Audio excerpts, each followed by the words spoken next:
Welcome into the Northwest Pennsylvania Area Health Education Center pregame the pregame show live here at our friends at the Flagship City Food Hall, because we are kicking off the Arena District here today on our first Friday home game of the 2024-2025 season. We'll talk more about that in just a little bit, and all the places and all the deals you can take advantage of today. And when you finally do come on out to the game, we have got some specials lined up for you here tonight. It is 3-2-1 Friday, which means $3 Labatt Blue Light drafts, $2 hot dogs, and $1 popcorn from the start of the game until the start of period number 3. You can't beat it. It's the most bang for your buck, and it ensures you have the best night out downtown. So make sure you come early and leave most of the money at home. You're not gonna need it. And of course, tonight is also our magnet schedule giveaway for the first 1,500 fans. Stick it on your fridge, put it on your locker, or anywhere magnetic that you have in your house, your workplace, or school. Make sure you stick with us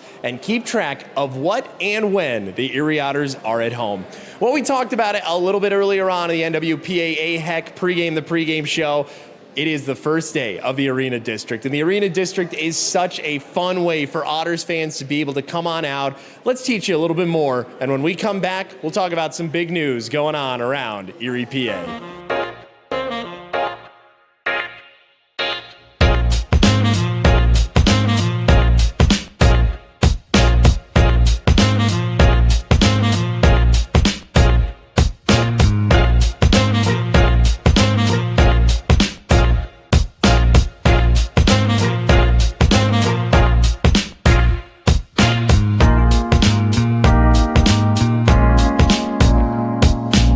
When it comes to health education in the Erie region, Northwest Pennsylvania AHEC is the name to know. But what is AHEC? Do they provide education to high school students on health careers? AHEC does that. Continued medical education for professionals? AHEC does that. Training for community health workers? AHEC does that. And even more? AHEC, yeah, they do that. Learn more today at nwpaahec.org. Northwest Pennsylvania Area Health Education Center, advancing Pennsylvania's health through education. And with that being said, the Edmonton Oilers would like to select with their first pick from the Erie Otters, Connor McDavid. Circling it and he scores. Of course he's got some magic. That's what they came for this afternoon, folks. Wow. Connor McDavid. You see this guy coming at you full speed, forget it.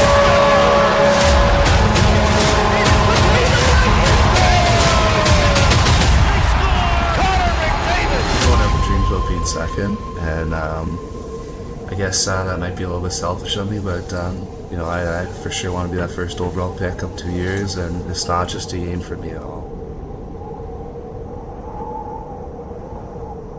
As you can tell, we're pretty excited here about the big news coming up. Connor McDavid retirement night on January 10th. It's going to be such an honor to be able to have Connor, the McDavid family, and a few special guests coming on out for a night to be able to honor the legacy of one of the best to ever suit up in the Erie Otters jersey.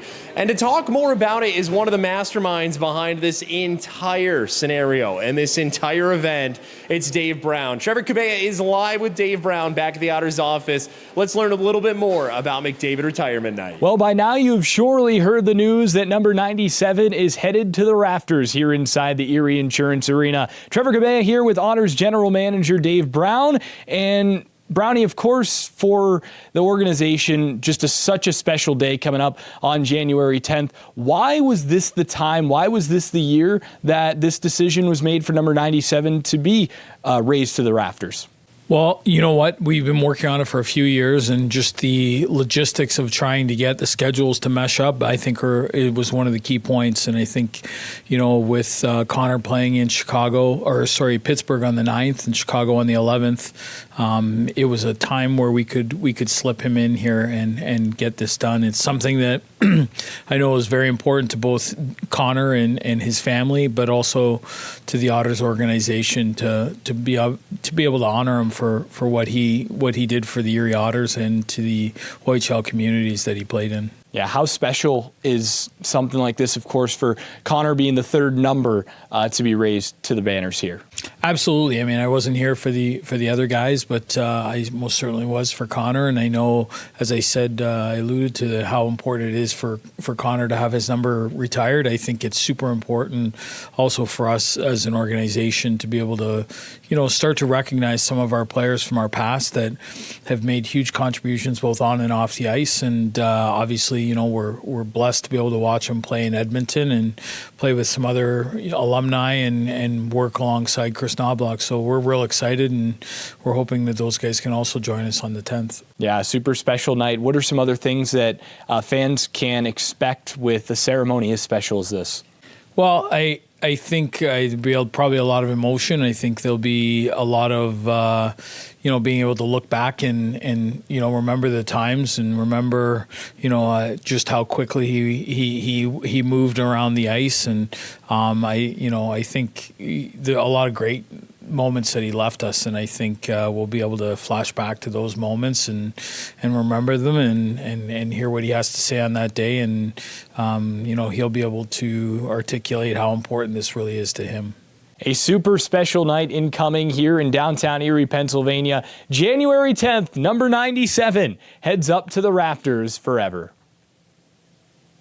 Thanks, Trevor. And it's not just the Otters front office and the Otters staff that's excited about this. There's a lot of buzz going on around the Otters, the locker room as well, as we caught up with reactions about the return and the retirement of Connor McDavid's jersey. I remember Connor playing Pee Wee hockey for the York Simcoe Express, and his dad was a heck of a coach, and he had a line mate on that team called Sam Bennett, if you want a little bit of trivia, and they did pretty well in minor hockey, and then they both went to the Marlies together, and that Marley team was very strong. So, I mean, Connor's been a great player since day one, and, obviously he came in here like most top picks when, the program wasn't going well, and when you look at what happened when he was here and then after he left, you can definitely tell he's done the same in Edmonton as well now. He's just a very, very special player, and, it's great for the fans to get to recognize somebody that, they saw play at 15 and now is, arguably one of the best players in the world. For the longest time,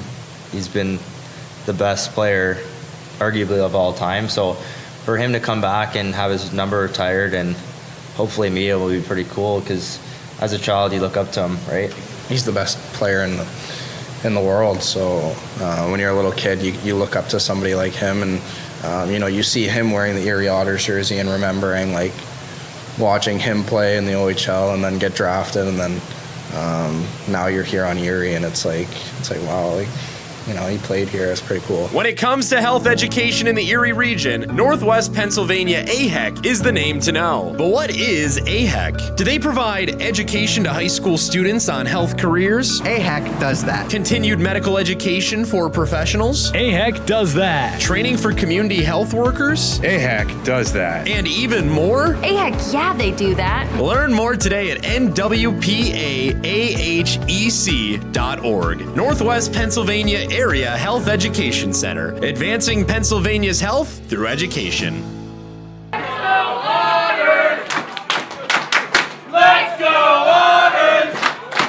Well, they were fired up at Lavery Brewing Company, and they have been fired up at our good friends at Voodoo Brewing Company. The Arena District is finally back. 4 to 6, Friday and Saturdays. Our pregame is open here at Ipa Pizza at the Flagship City Food Hall, at Lavery Brewing Company, at Voodoo Brewing Company.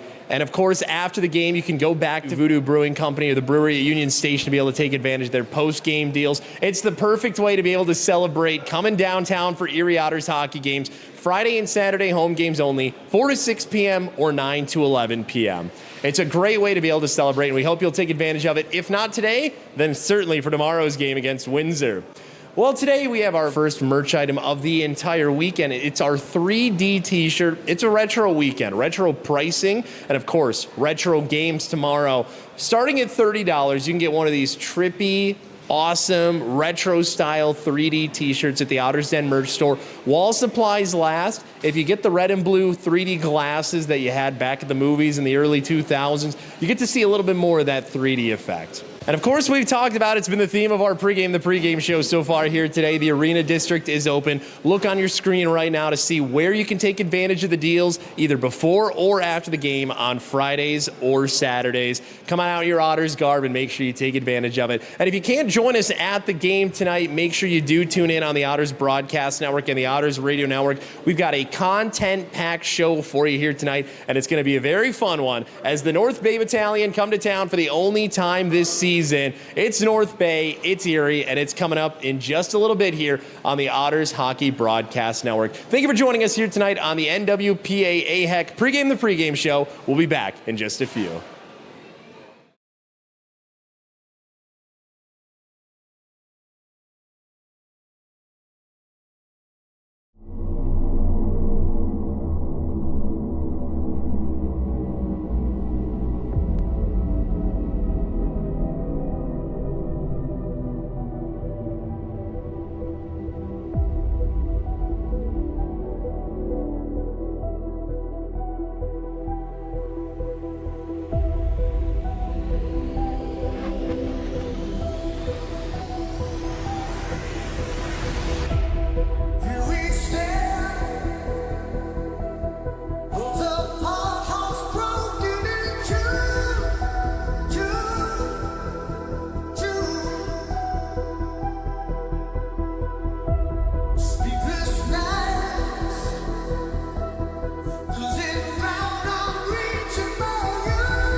is a beautiful day in downtown Erie, Pennsylvania, and the perfect Friday to get Erie Otters hockey back home. The fans are riling in, they're filing in, and they are ready to have their Otters home for the first time since home opener 2024 just a few weeks ago. It's a great Friday night battle as the North Bay Battalion are in town to take on the Erie Otters. And we are so happy to have you here on the Otters Broadcast Network. Sean Bednard, Trevor Kubea, we are in for a dandy. It's the only meeting of the season here at the EIA between these two teams, and it always promises to be a good battle when you get Stan Butler up against his own team. His first Ontario Hockey League win for the Erie Otters came against his former team. And there's always just that little extra when these two go at it. Yeah, anytime that you play against your former team, and whether that be for a player or for a coach, there's always that little bit of extra juice that goes into it. And even for a guy like Ken Peroff, of course, who played for the Battalion for his OHL career and now to work with Stan here in Erie.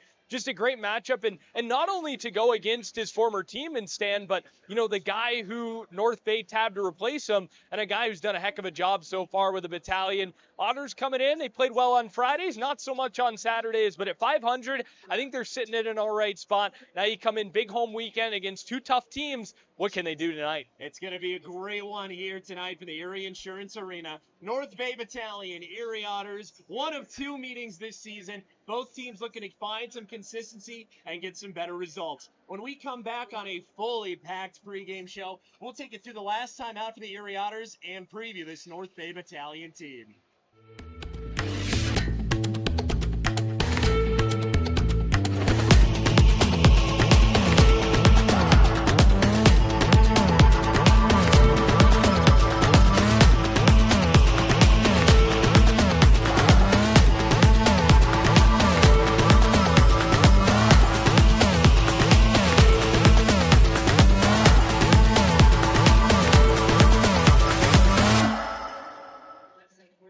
Friday night at the Budweiser Gardens in London, Ontario. Erie Otters, London Knights, and they would get things started early on. A deflection in front. Carey Terrance finishing it off on the doorstep. That's exactly what you want to see from Carey Terrance early on in the season. Get product of goals. Otters racing in on the rush. Panofemis to the front of the net, and who else is there but Alexi Davio? He wouldn't be done throughout the night, but there's his first. Alexi Davio, you mentioned it. He's going to have one heck of a night here in London. Not the usual suspect to be a defensive scorer, but hey, when it's time to shine, there's no better time to do it than at the Bud. Well, Davio again on the rush from the Otters. Great feed from Terrance, and Alexi finishes it off, his second of the hockey game. Alexi Davio with a 2-goal night. Not something you expect to see from him, but hey, when it's a rivalry game, it's always different. 3-3 game, third period. Otters in on the forecheck, and a great stop. Noah Erliden, he was terrific in this hockey game. Noah Erliden has really had a great start to his Ontario Hockey League career. Not surprising to see him show up on the bright lights of the Budweiser Gardens. Well, a big save, jumped just a bit ahead on that same attack. The Otters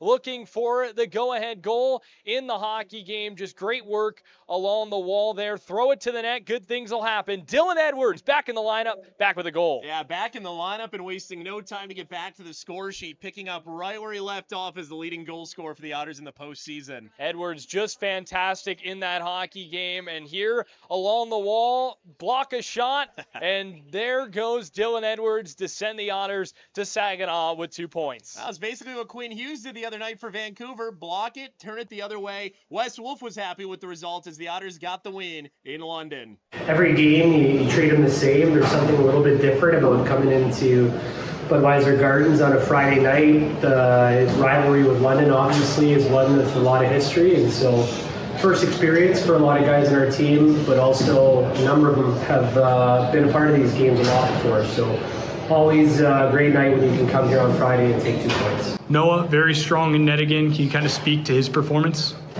Yeah, Noah was fantastic, obviously. The shot count was really high. We looked after the second period, I think it was 25-23, and sometimes that's a full game. So they had some great A scoring chances, and Noah was there to shut the door, as he has been here in the first 2 games of the year. After a big win on the road, the Otters would then take their talents up to Michigan, to the Dow Event Center in Saginaw. How about this example of taking a hit to make a play? Dylan Edwards in front, 3 goals in 2 games for Eddie. Dylan Edwards, I mean, what more can you say about him? The guy missed early on in the season, and he's wasting no time. Unbelievable from Edwards. Otters in on the forecheck again. A great little spin from Malcolm Spence. Who else does he find but Gabe Frasca? Great move to the front and a big goal. Yeah, those are good friends. They grew up together playing a little bit of minor hockey, and you're not surprised to see them finally connect. Welcome to the score sheet for the Otters, Gabriel Frasca. Frasca always noticeable in every game that he has played so far for Erie. Terrific move there. Otters racing in once again, down 6-2. Alfano to the front, and who else? There's Panofemis, his first of the year. Panofemis maybe taking a little longer than you would have anticipated. It doesn't go to change the final score, but as Wes Wolf said after the game, it's all about building better projects. We got the start we were looking for, scoring first, and gave up a quick one after that. I think we were just sloppy in general. A couple really bad bounces. We certainly had our fair share of scoring chances. I think we had 3 or 4 breakaways and 2-on-1s that we couldn't capitalize on.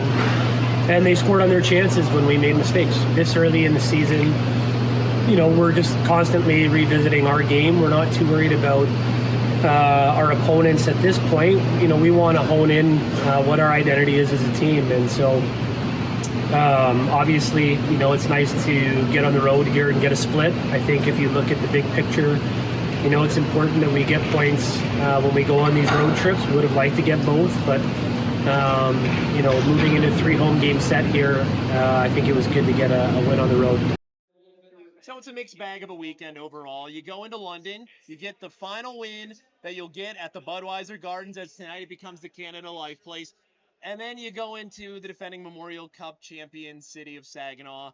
You knew they were fired up. You knew they wanted redemption after how we ended their series with that win on St. Patrick's Day back in the spring.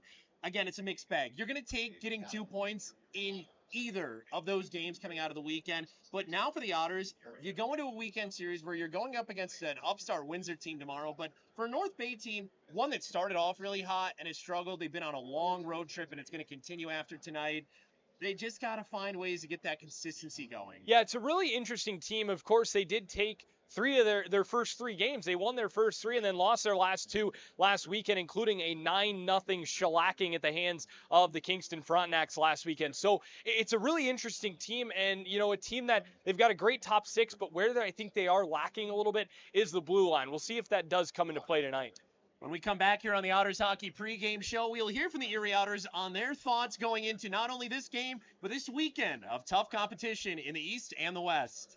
OHL Live on CHL TV. What a goal by Michael Mesa! Every goal. What a rip! Every save. What a save by Osner! On every device. Doesn't get better than that! Here's the rookie. Schaefer shoots and scores! In every market. Beckett Seneca scores! All season long. Green Tree went through! Green Tree scores! Subscribe now at watch.chl.ca. OHL Live, the home of every OHL game. How has Dylan Edwards contributed? I know last year he had that huge stretch, he's a real scrapper, a couple goals in that last 2 games ago. What's it kind of about for you guys? Well, I have a little thing in my heart for him because we're both from Scarborough, which is kind of like probably living on the east side of Erie. So, at the end of the day, he's a kid that, has to battle and deal with stuff like that. So he's an inner city type kid, and he works hard, and you just see when he plays, he's a fearless kid. In a game where hockey costs a lot of money to play, it's nice to see kids that still come from, I guess we'll call it working class areas that can make it in the game. Just staying confident, right? Like, that's the biggest thing I've learned. It's the biggest leap that I've taken as a player in this league. I know as a 16-year-old playing my first couple of games I was a little nervous, but now as I get older, I'm a little more confident with my plays and just being confident, right? We've had tough teams to play. We're 500 right now. I think Mizak probably will be back this weekend. Schaefer's actually finally back in town today, so which means that probably in 2 weeks or so he'll be there. So once we get those guys back, I think we'll get a better indication of the type of team we have going forward.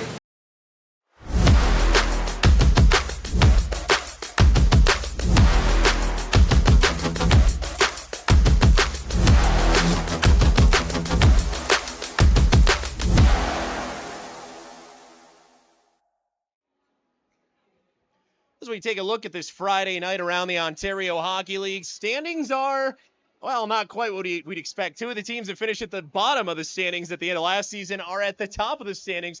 Niagara in the East, Windsor in the West, and it's early, obviously, but I've been really impressed by the upstart Niagara Ice Dogs and, of course, tomorrow's foe, the Windsor Spitfires. Going down the list in the Western Conference, Kitchener, usual suspect, Saginaw, you're not surprised to see. Flint, a team that a lot of people are heavy on. Sarnia, Guelph, and then Erie, followed by London in that final spot at 8 in the Western Conference. And in the East, they're still trying to figure out exactly what's going down there. You see North Bay right in the mix at 5. Trevor, as you mentioned, they won their first 3. They've struggled of late, but this is a really competitive Eastern Conference with a whole lot of parity. It really is, and a lot of years you look at the Eastern Conference, and usually the West with the Londons, the Kitcheners, the Guelphs, the Eries, you can see the West typically have the bit of a stronger conference. I think this year is the inverse of that. You look at teams like Brampton, you look at Sudbury, obviously, things kind of interesting there. Barrie should be pretty good. Brantford should be better. There's a really good Eastern Conference this year. So it's going to be interesting to see how this all shakes out as we get going. Obviously, it's so early in the year, but obviously, I think Windsor and Niagara, probably the 2 biggest surprises sitting atop the conferences so far. To say the least, and maybe the benefit of, getting high draft capital, seeing them show up early on. It's going to be interesting to see for Niagara. Owen Flores, obviously out for a couple games after a little bit of extracurricular activity with Jack Ivankovic in that Brampton game. But Windsor, I'm really excited to see if they're for real. Obviously, the eyes of the OHL were on them when they opened up the season in Saginaw, and on Memorial Cup banner-raising night said, nah, this is our night. So it's going to be interesting, but again, take the standings with a grain of salt, because when we show you that graphic tomorrow, everything could be all wonky. But The North Bay Battalion, they're standing in at 5th right now, and a team that, again, started off really hot. They're making some moves. They got Shamar Moses in a trade with Dallin Wakely yesterday,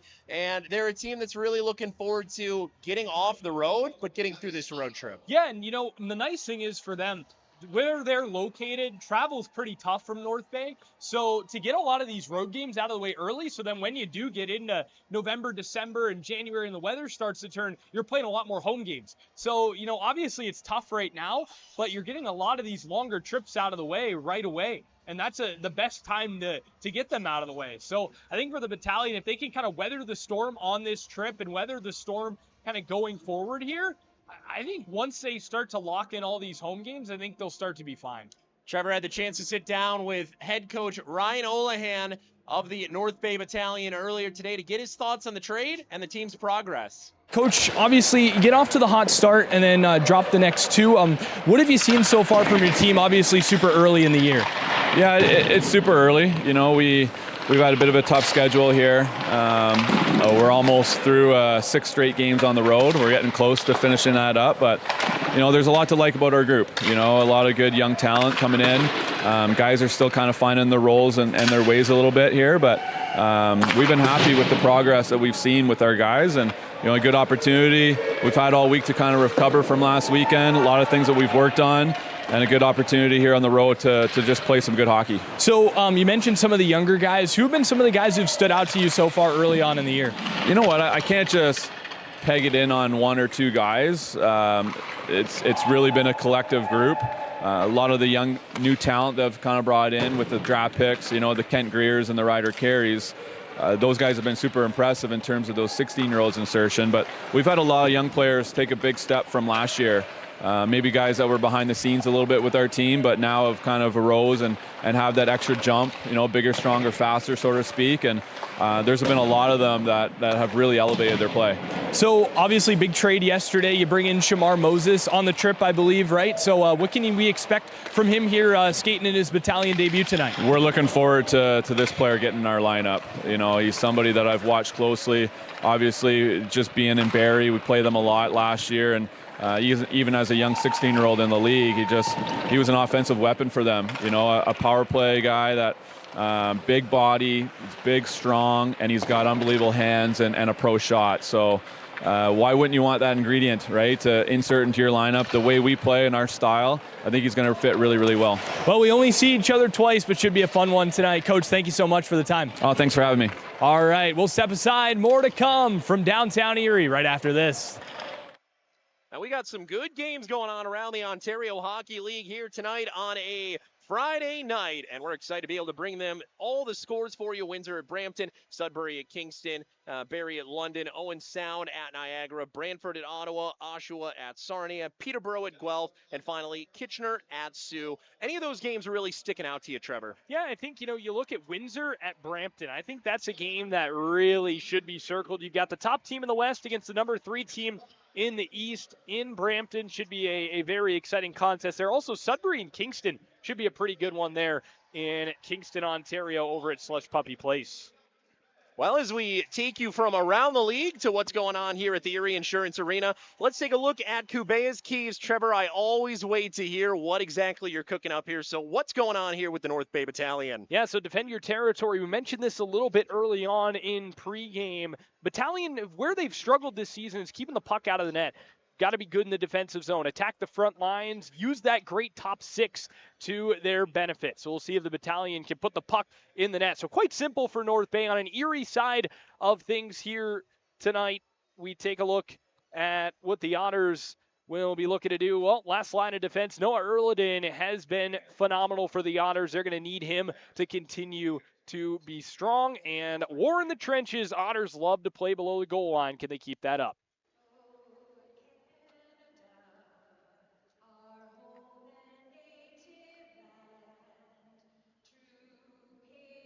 Love in all of us command. With glowing hearts we seek the rise, the true north, strong and free.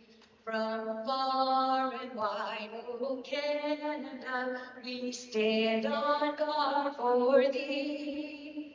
God keep our land glorious and free. Oh, Canada, we stand on guard for thee. Oh, Canada, we stand on guard for thee.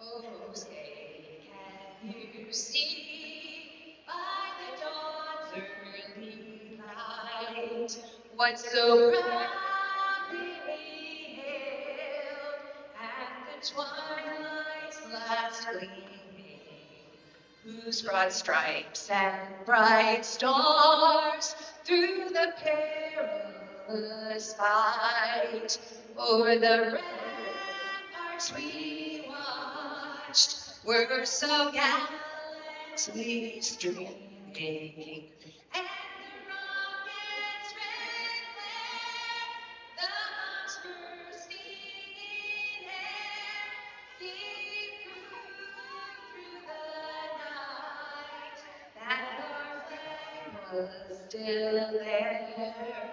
Oh, say does that star-spangled banner yet wave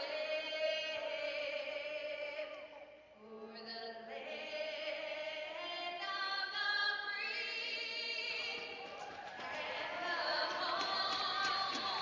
and the home of the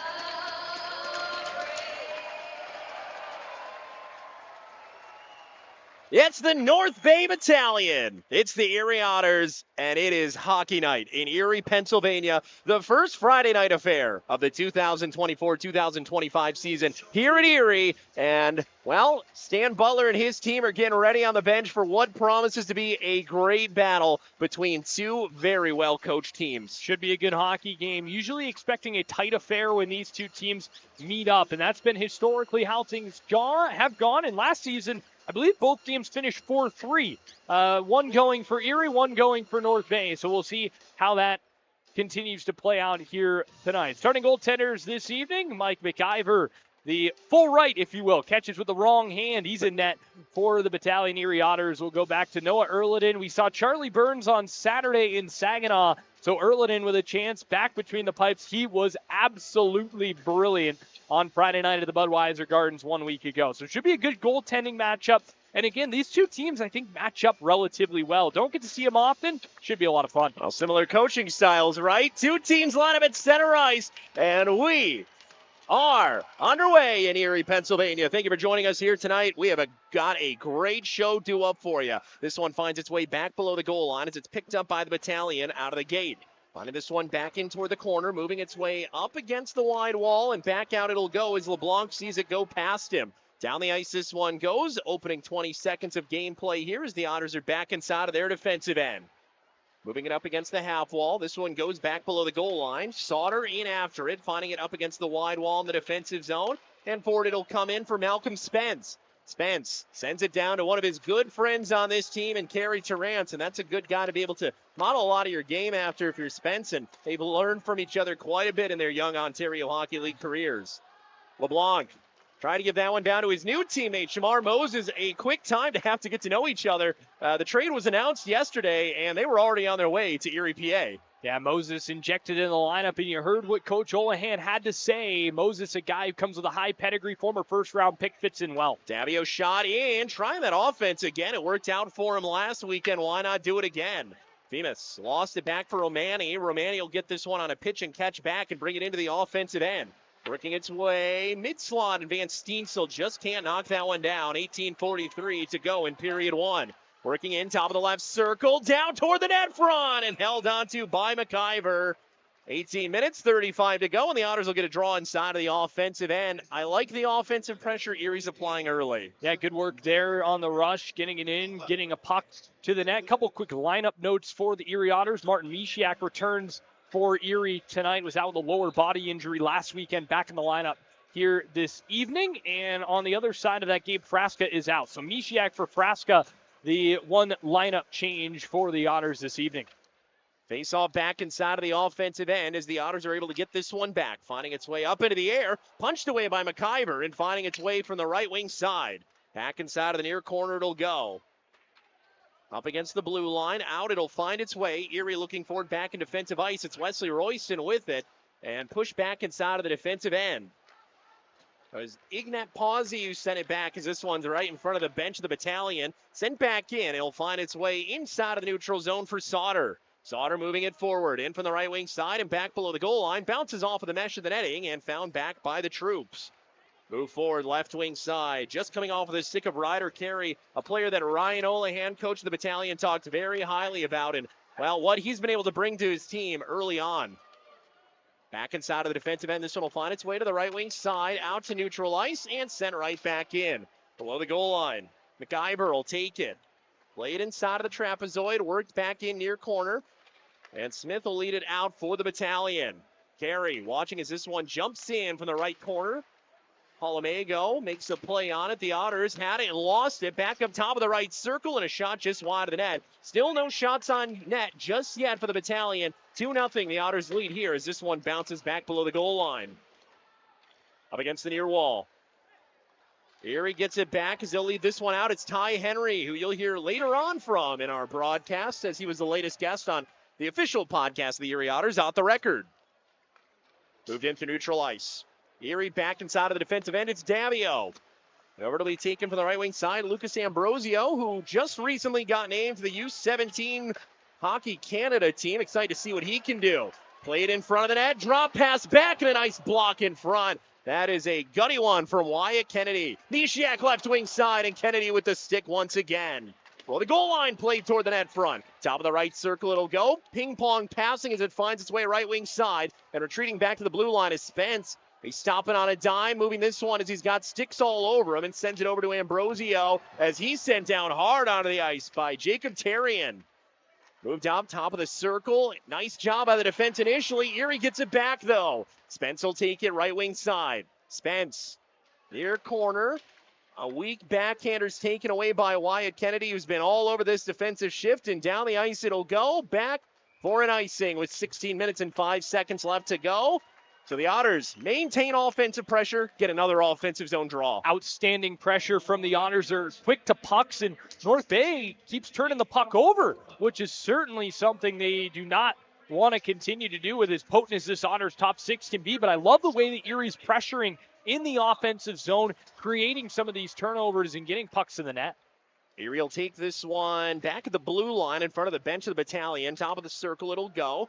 Inside of the corner, it's Pano Femus, who had his first goal this season last weekend. Henry over, Sauter with it. Top of the right circle, this one up in the air. Punched away, Henry will get to it at the top of the circle. Edwards looking for it. Battalion player down on the ice as Femus gets to it, sidesteps a check, sends it toward the net front, loose, and McIver's able to come up with it as the Otters get yet another offensive zone draw. They lead in shots 4-0 with 15:38 to go in the opening frame. Well, early on in this hockey game, there are lanes to move the puck. We saw a minute ago Martin Mishiak tried to slide one through a couple of bodies, and right there it's Pano Femus looking for a teammate in front of the net. So if the Otters can find these lanes, there's going to be openings, and there's going to be a lot of grade A scoring opportunities for Erie, something that North Bay is going to have to tighten up early on. Erie will get this one played back as it finds its way inside of the circles. Bottom of the right circle, it goes back blue line. Shot in, Henry, they score! 15:28 to go in period one, and the Otters strike first blood on home ice. Who else but the big rig, Sam Alfano?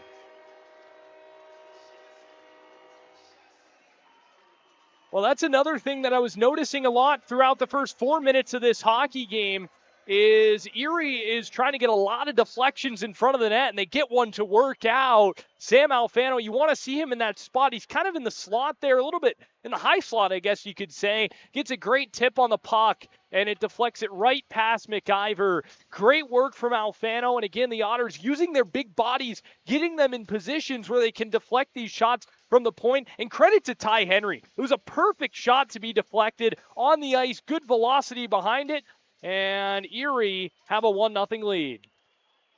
Sam Alfano, what can you say about him? He has had such a tremendous second half of his Otters career, and he's got a goal early on in this one as the Otters continue the offensive onslaught. Top of the circle it'll go. Ty Henry with the initial shot that found its way through. Edwards tried to feed this one back for Henry.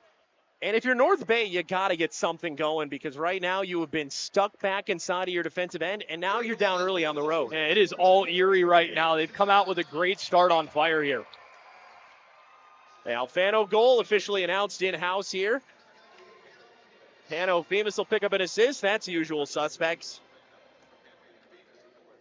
And this one will be played back in by Zach Wilson, not the quarterback of your favorite NFL team, but rather member of the North Bay Battalion. This one will find its way back in through neutral ice. Erie will look for it up against the wide wall inside of the Battalion defensive end. Dropped in at neutral, and over from the left wing side it'll go. Moved in, Erladin got a piece of it. Will they record that one as a save? We'll yet to see as this one shot in. Great opportunity in front, knocked down by the glove of Erladin. And back to the blue line as Wilson fires one that takes a little bit of a bounce. Back below the goal line, now North Bay getting a little bit of the zhuzh going as this one finds its way wide right. Back to the blue line, Bronson Rye, the former Windsor Spitfire. Up and out of the zone it'll come. Here's Wesley Royston leading it forward. Royston stops on a dime and slips out under his own feet as we get a stoppage here from the official back inside of the defensive end with 13 minutes and 53 seconds left to go. Shot 6-1 Erie and a 1-0 lead for the Otters.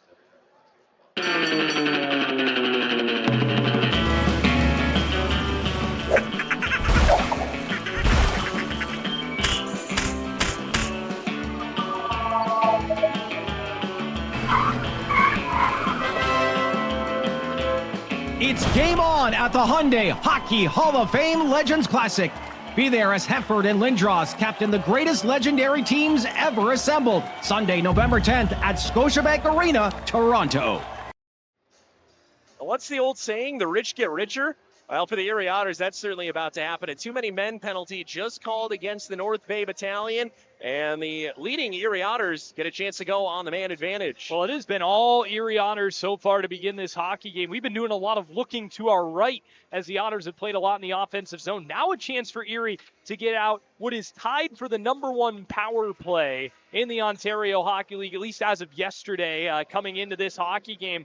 Erie operating at 33%, so they're scoring a third of the time on the power play. That's the type of numbers they were putting up back in the Connor McDavid, Alex DeBrincat days. So they can keep that going. Wes Wolf, man, he'll be a happy guy. Well, Wes Wolf will be the first to tell you the power play did not start how it should have last season, and they were kind of stuck in a proverbial hole because of that. They have really turned it on early this season, and you're seeing numbers that you like to see. Pennsylvania Lottery power play, and they're cashing in. Opening 30 seconds of this power play, and Erie's back in their defensive end. And the one thing to note about the power play is there's still no Matthew Schaefer as a quarterback. Ty Henry has done a very admirable job filling in for Schaefer on the quarterback of this top unit.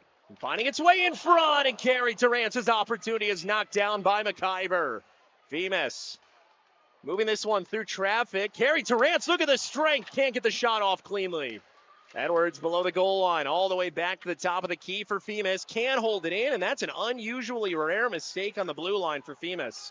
That's offside, and the Otters will have a draw just outside of their offensive end. 63 seconds left to go on the man advantage. Well, you mentioned Carey Tarance. He looks like a different player than he did in the second half of last season. I've really been impressed with his strength, and I think, again, just getting his confidence back. And Tarance, already a couple of goals to his name. He's been very good. Good, strong play right there in the slot. Just couldn't quite get that one on net. As you just saw on our broadcast feed, the penalty being served by Rafe Smith for too many men. Erie has just under a minute left to go on the man advantage. Finding its way back to the defensive end. Here's Martin Misiak, recently returning to the lineup. Always good to see him, a Blackhawks prospect. Back below the goal line, Misiak. The blue line, it'll go as Davio can't hold that one in. Watch out, Romani off to the races. Romani shot in. Erladin able to put the body on it and get this one sent out of the zone. Not the guy you want coming in on goal right there. Anthony Romani, he is a prolific goal scorer for this North Bay squad. Dangerous as fire is to say the least for Anthony Romani. Below the goal line, it'll go. Erie looking for it as Bronson Ride. Was right up against the Erie Otters. He's been all over the Western Conference, so interesting to see him on the Eastern Conference side. Davio shot through traffic, blocked in front of his right in the way. Back of the blue line, Challenger, quick passing. Final 7 of the power play. Moved over, right wing side. Spence has it bounce off his skate. Found back in the trapezoid. Erie will get it, but out of the box comes Smith. And 0 for 1 on the power play. Go the Erie Otters. Below the goal line, Romani. Soft taps as they look to get it out of the zone. Erie does pick up a few shots on the power play opportunity. And they lead 8-2 in shots, 1-0 in the category where it counts. Here's Smith. Leading headway up. Give me that, says Dylan Edwards, and he'll bring it into the offensive end. Edwards, men all over him. He just tries to make a play, and instead he loses that one back.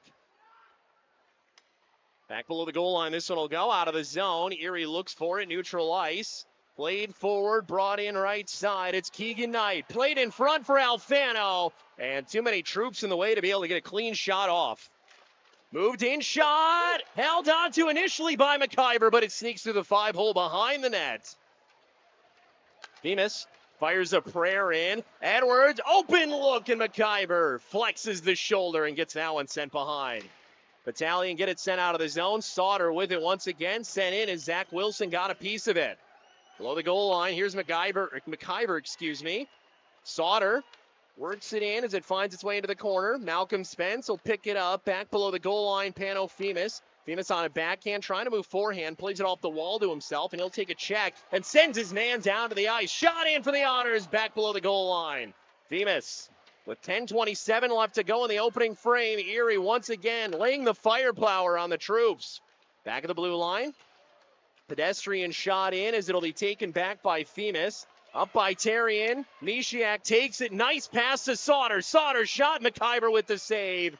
And the Otters will have another offensive zone draw. They are taking it to the troops. 12-2 shot advantage and all time in the offensive end. Just an absolute ambush from the Erie Otters on North Bay. The Battalion have not really been in this game at all. This has been as dominant a 9 minutes and 50 seconds as we'll probably see all season from this Otters team. It's been incredible what they've been able to do, just getting pucks to the net, just a shoot-first mentality, and it's worked out very well. And how about Ty Henry? He has been everywhere in this game so far, and Ty will look to continue to do that. I thought the shot he just had a couple moments ago was on its way to the back of the net. I was hoping for him maybe see that first OHL goal, but Ty Henry's been good. Otters have been just phenomenal here in this one tonight. Well, I got to tell you, when that shot came through, I really thought it was Ty Henry.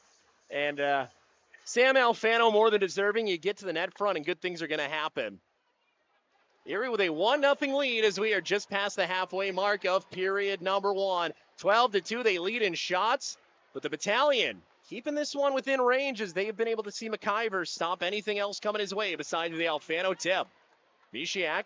That's a nice little feed out of the zone. Malcolm Spence trying to dipsy-do, fires a shot to the moon, and that one will result in a face-off. Malcolm Spence, we've talked about it every single year since he's been here. The confidence just continues to grow, and right there, that's a confident man making a move. Yeah, terrific feed to find Malcolm Spence in that little bit of space right there as he's flying in, and Kent Greer does a nice job to recover, get in the lane, get stick on puck, and send it sailing into the netting. So good work from on both sides. You like to see that from Erie, taking advantage of a Battalion player stepping in, use the space, but a nice recovery from Greer.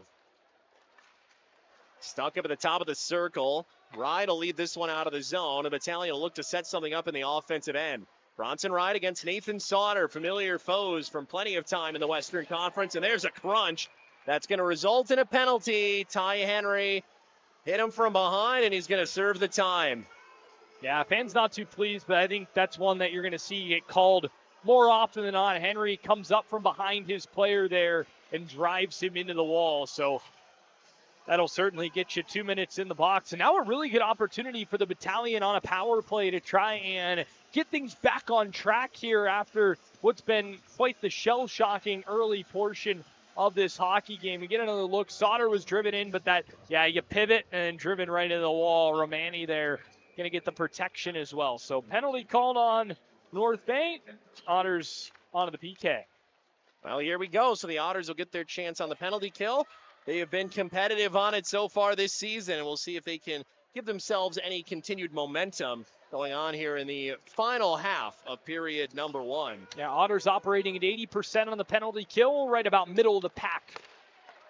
Brought in right wing side. Here come the troops entering in. Bottom of the right circle, finding its way up the wall, and back it'll go inside of the defensive end. 9 minutes left to go in period number 1. Ty Henry sitting in the box for another 90 seconds.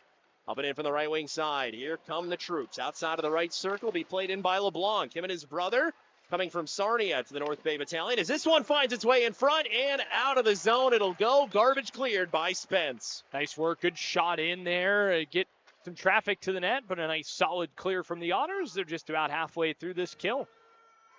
Back below the goal line, this one will go. 8 minutes, 30 seconds to go in period number 1 and 60 seconds remaining as the Otters look to bring this one out of their defensive end. Carey Terrance sends it wildly off the back wall. It does the job, finds its way out to neutral ice. Moving in, defensive end. A stick battle down here. Malcolm Spence had it and lost it back as Carey Terrance will go after this one. Finding its way below the goal line. 8:05 left to go in the first. 37 seconds remaining on the Henry penalty. Off of the back skate of Ignat Pawsey. It finds its way back in.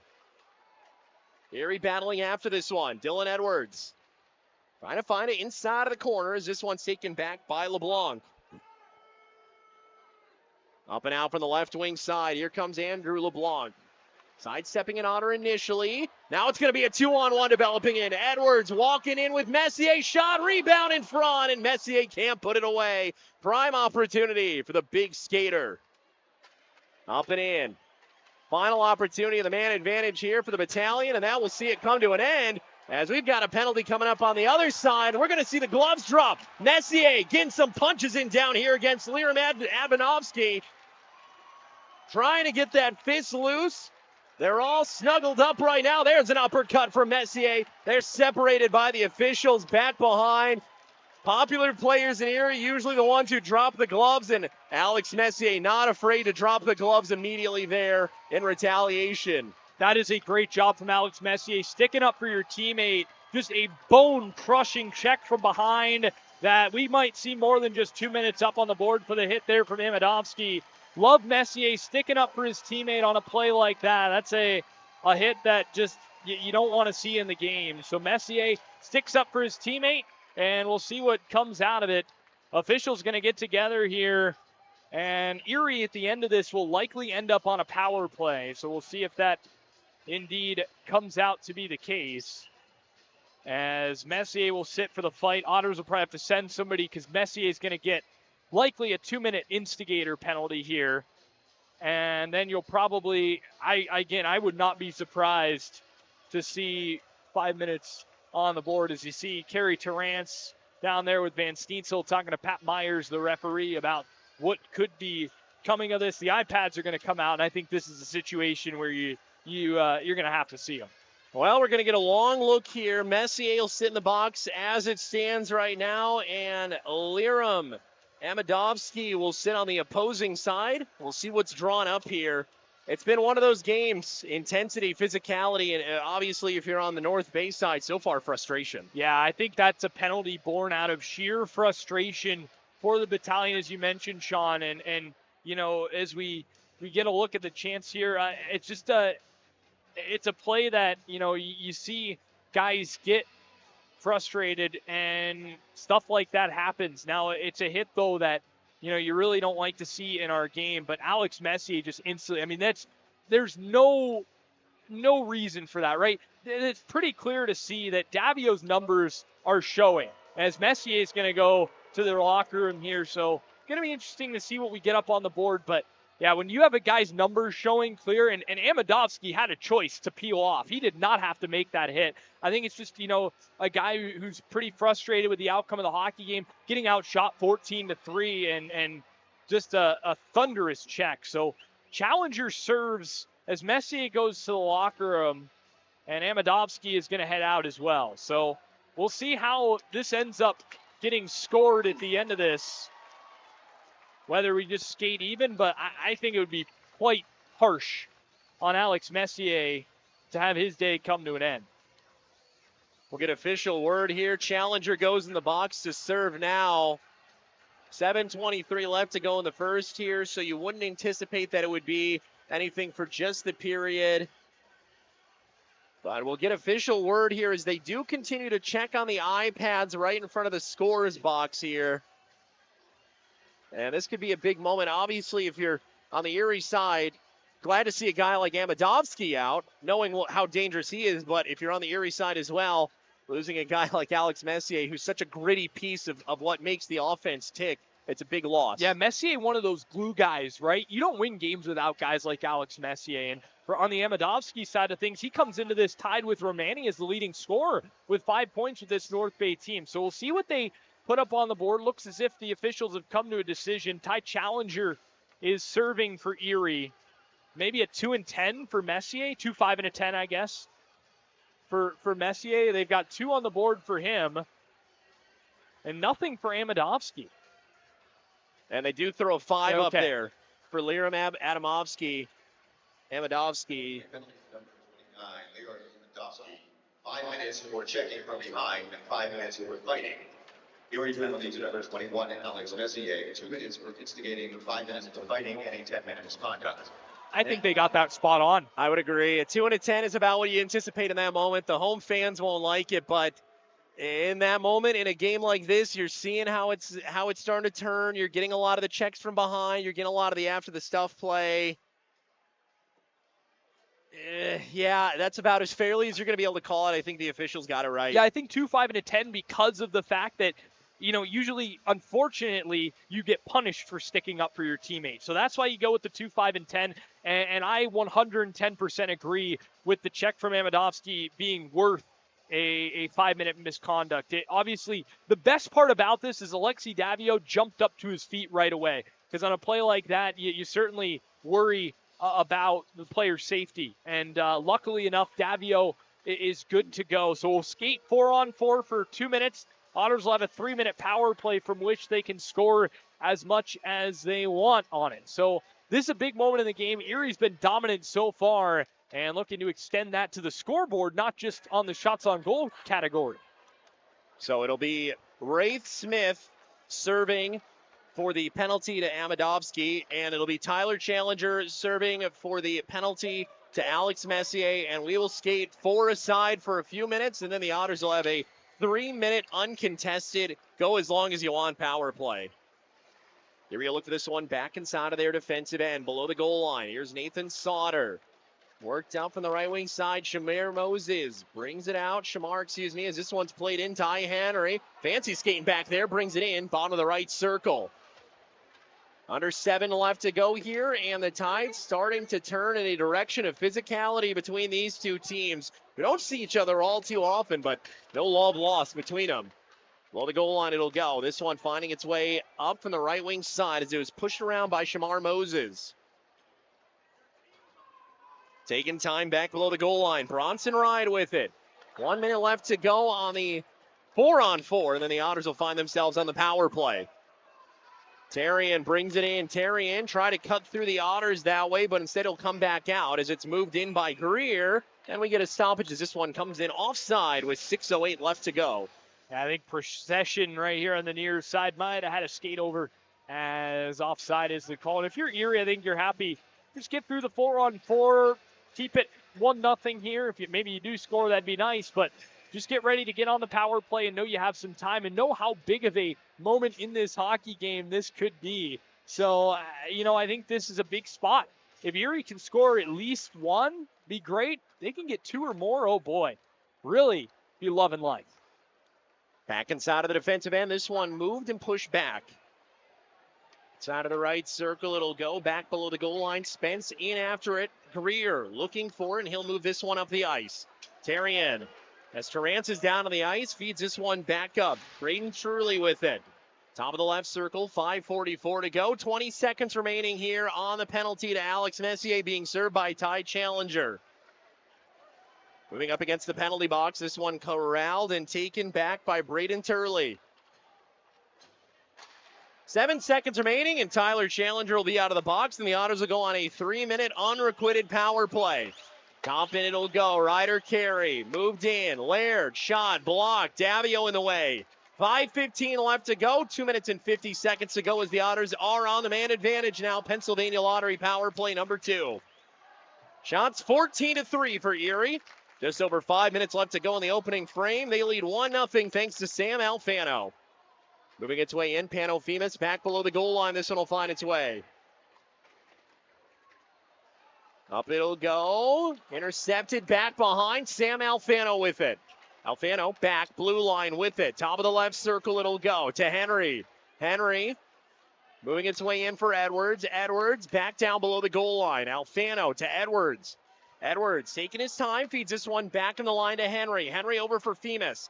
Femus, top of the right circle, 50-50 puck up in the air, and it'll go out of play with 4 minutes and 30 seconds left to go. I like the patience from the Otters, and right there it didn't really have a lane to shoot, but I would have liked Femus there to continue to be a bit patient and try and find an option to get a better look at the net. Of course, when you're on a power play, it's all about getting those looks, and Erie right there, unfortunately, didn't really get a good one. Now the second unit on the ice for the Otters.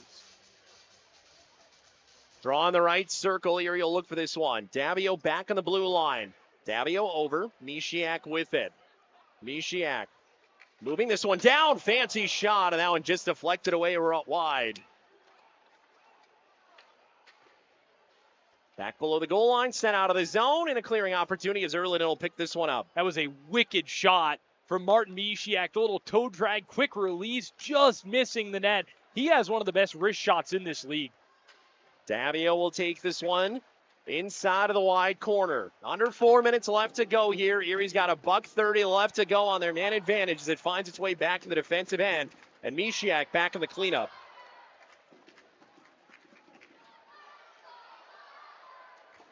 Out of the zone, this one will go. Mishiak, Royston. Mishiak holds it. That one deflected out of the zone. Cleared away by Terrian. Davio back in and sent back down. Earl it in. Moves it for Femus. Femus to Alfano. Alfano riding in, top of the right circle. Right in front, and that one kicked off of his skate and goes out of play. 3:17 to go. Erie's got 54 seconds left to go, and I've been pretty impressed by how North Bay's handled this penalty kill, given the circumstances they're up against. Well, great minds think alike, because I was exactly about to say the same thing. They've done a very nice job on this penalty kill. They've done a good job getting in lanes. They're not allowing Erie much time on the puck, and as soon as they get it, they're getting it out. It's textbook penalty killing. And in a moment in this hockey game where the Battalion have a chance to really kind of switch the momentum back the other way. Face off to Rance. This one's kicked up against the wall. Back to the blue line it'll go. Henry through traffic. Loose in front, McIver, and Edwards can't get to that one. Here's Alfano back inside of the corner. Out of the zone, this one will go. Good moves by Procession. Back in it'll go as Erliden comes out.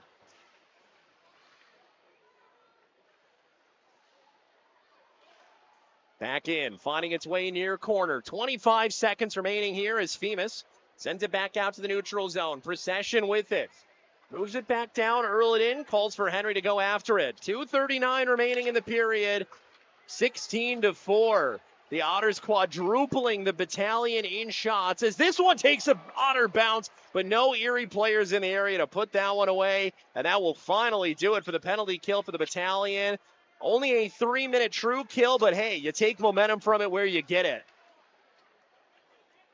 Entering in for the right wing side. Back into the defensive end it'll go. Moved up right wing side. Back in. As Erie will take it, it's Ambrosio. Nearly grabbed out of the air on the blue line by Natan Tashom. Smith, who just got out of the box. He served twice today on penalties that were not his own doing. Erie out of the zone. 1:55 to go. They bring it in onside. Royston fires one, and a shoulder save made by the goaltender, McIver. 1:50 remaining. That is 17 shots fired by the Erie Otters as we welcome you back into the booth here. And it has been an onslaught of shots for the Erie Otters. An onslaught of shots, not goals. They have a goal, And if you want to be really technical, you only need one goal to win a game. But at 17 shots, especially 17-4, you'd hope you'd be in a little better offensive position. Especially coming off of a power play as well, a 3-minute power play where the Otters had some decent looks. But again, I think North Bay did a really nice job on that PK of limiting Erie's opportunities. But McIver, I've thought, has been really solid in this hockey game. The Otters have had some really good looks. They've had a couple that have missed wide. Ty Henry had one. Wes Royston's had some good looks. Martin Mishiak. So Erie are getting their looks at net. And again, I think the assessment of North Bay struggling a bit in the defensive zone, I think that has certainly been the case in this hockey game. But you know, they're hanging around, and with how good their top six is, with guys like Romani and even an Andrew LeBlanc, who notably scored a hat trick in this building last season, you've got to be careful, and you got to find a way to get another. Well, Erie's got the one so far as this one's held on to. And credit where it's due, give his flowers where they're due. McIver's had to make a lot of tough saves in this period. Yeah, Erie's had some good looks. They've created some great opportunities for themselves. I think if you are Erie, you have to be pleased with how things have gone so far in this first period. But on the other side of that, I think you would have liked to have another goal or two to your name. Still under 2 minutes left to go in this period. Still a chance for more pucks to find the back of the net for the Otters. But the most important thing is a high-quality opportunity finds its way right there for Jacob Therrien. You can't allow a goal. What a demoralizing thing that would be in a period where you've allowed just 5 shots to give one up. Here's Royston driving down the lane, and this one finds its way inside of the corner. Wesley Royston, bodied up against the boards, sends this one toward the net front. Holomego fires one, and that one grabbed by McIver with a little extra emphasis on it. Love seeing Holomego, though, pull the trigger there. Knew he had an opportunity to get one to the net with a little bit of traffic, and McIver out there to make the stop and hang on for the face-off. So good work from Holomego, good forecheck from Erie. Wesley Royston, again, jumping in and using that big body to his advantage, a guy who I think has really evolved as a skater coming into year number 2. And that shot's always going to be there. So all in all, pretty solid. Good glove. Up against the near wall, this one will jump up and out of play. 1 minute, 5 seconds left to go. Erie leads in shots by 13. Battalion, we knew they were a good defensive team, and maybe on the shots category, you'd like to see the numbers go a different way if you're the North Bay side, but your defense is doing just enough. It doesn't matter the shot total. It matters the goal total. And if you go into that Battalion locker room after this period and you say, hey, we allowed 18 shots, only one went through, you're going to be pretty happy. Yeah, you'd be happy with that, certainly, but kind of maybe cleaning up again as Malcolm Spence gets one on net. There's been a lot of lanes. There's a lot of space for Erie, and I think if there is one thing to talk about and why there's been so many shots, there's a lot of lanes and a lot of room for this Erie offense to operate in, and that's something I think they need to do a better job of kind of clogging it up. Final minute here in period number 1. Erie sends it toward the net front, and that is a rare whiff from Carey Terrance, especially on such a smooth pass from Mishiak. Out the other way, this one's going to find its way in for Van Steensel at the blue line. Mid-slot opportunity. Now deflected away by a good stick of Alexei Davio, who's really starting to turn up the heat as his offensive career comes along in Erie. Ambrosio to Davio. Set up play inside the mid-ice areas. Terrance lost that one back. It'll be taken away as it finds its way to neutral ice. Ryder Carey. Moving into the defensive end, Davio trying to body up here against LeBlanc. We'll get a stoppage with 18.9 to go for a high stick. Yeah, I think they're going to get Alexei Davio here on a high stick. In fact, no, they're going to get Davio drawing the high stick. Battalion and LeBlanc, that is Jacob LeBlanc, who is the guilty party, and the Otters will go right back on the power play. So nice work by Davio, draws the penalty. And you know, one more point here quickly on Davio. You mentioned how good he's done offensively. I think a big reason for that is how good Lucas Ambrosio is defensively. Allows Davio to show off the offensive side of his game just a little bit more. So really fun to watch him take advantage of that style of game, and really fun to watch Ambrosio continue to develop. Erie is on the power play as the period will not come to an end just yet. We got 2.2 left to go here. And for the Erie Otters, you're going to get a man advantage going into the second period in a game where you've already at least statistically dominated. Close this period out. 2.2 seconds would be a miracle for the Battalion to score here, but still, don't let anything happen. Don't go to the box. You'll call that a good period if you're the Erie Otters. All things considered, it went how you wanted it to. And for the Otters now, as they get to find themselves going into the locker room, you have a lead. And at the end of the day, that's the most important thing that you can look for, especially in a game like this on home ice. Yeah, I think so. I really like the way Erie came out. They came out on fire. They came out with a look to try and take the game to North Bay, and they certainly did so. They looked quite angry, even though it's been quite a while since the Otters last played a game. So the week of practice certainly coming to fruition now. I feel like, though, you got to find a way to add on to this lead. One goal is not sustainable in this lead, although it was for Sudbury last night in Peterborough. But I think that they got to find a way to get another, to try and extend this lead, because this North Bay team, they can score in an instant. Of course, you do have Erliden in there, who's looked strong as always for the Otters. With what he's had exactly, to say. hasn't had much to do. It's been quite quiet for a young man trying to impress his parents who are in town from Sweden here this weekend. But no, I really like Erie's game so far in this hockey game. They've come out and dominated on the offensive side of the puck. They've been really good in the trenches, like we mentioned, in winning those battles. They've had a lot of space to work with. So far, so good for the Erie Otters. You see the score on the board. It is 1-0 for the Otters. Sam Alfano, who else is going to get that first goal? And we'll be right back here on the intermission report. When we come back, we've got a whole lot to talk about, including the head man on the Otters bench. Born and raised in Erie, tried college first semester, wasn't a fan, so ended up just working in the field, welding. Found out about EC3's welding program and decided to go there. The community college just gives a smaller, more family-like atmosphere. You get to know everybody, and it was awesome. Feels really good to look back on what all I've done there and the accomplishments that I've achieved from there. Live here, learn here. Apply today at ec3pa.org.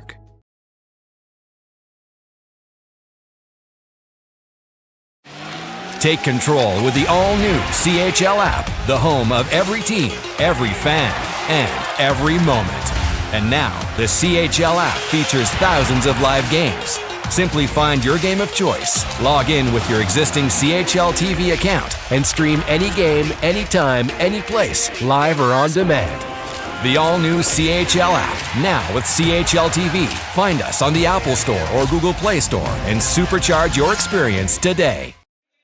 Well, Trevor, it's good to be home. You got the road trip last time out. You got to go to London and Saginaw. You had some fun experiences, but it's good to be home, and especially here on a Friday night. We talked about it all day today. We love Friday home games. It's just the weekday game. You get that end-of-week rhythm. You get to go into the weekend in a great way. And for the Erie Otters, so far, so good with a 1-0 lead. Yeah, well, first of all, good to be back alongside Absolutely. you, partner. Good to be back home. And you did a great job calling, you. by the way. Much Fans, you can certainly get used to that.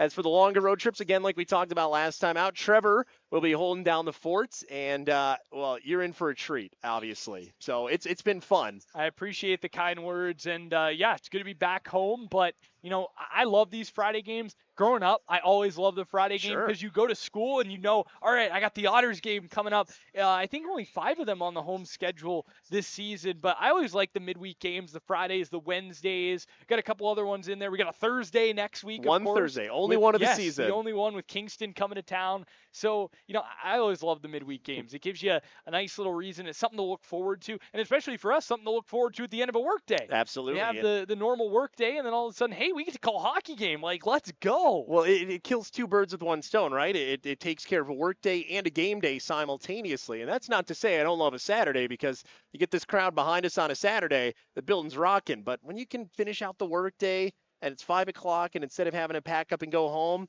we pack up and head to the broadcast booth, that makes for a great week. Fridays are fun, too. The fans get to enjoy it. $3 Labatt Blue Light Drafts, $2 hot dogs, $1 popcorns, and the Arena District, and BOGO College and student tickets. I mean, you can't beat it. And the Otters have loved playing on Fridays. Yes. Both wins this season.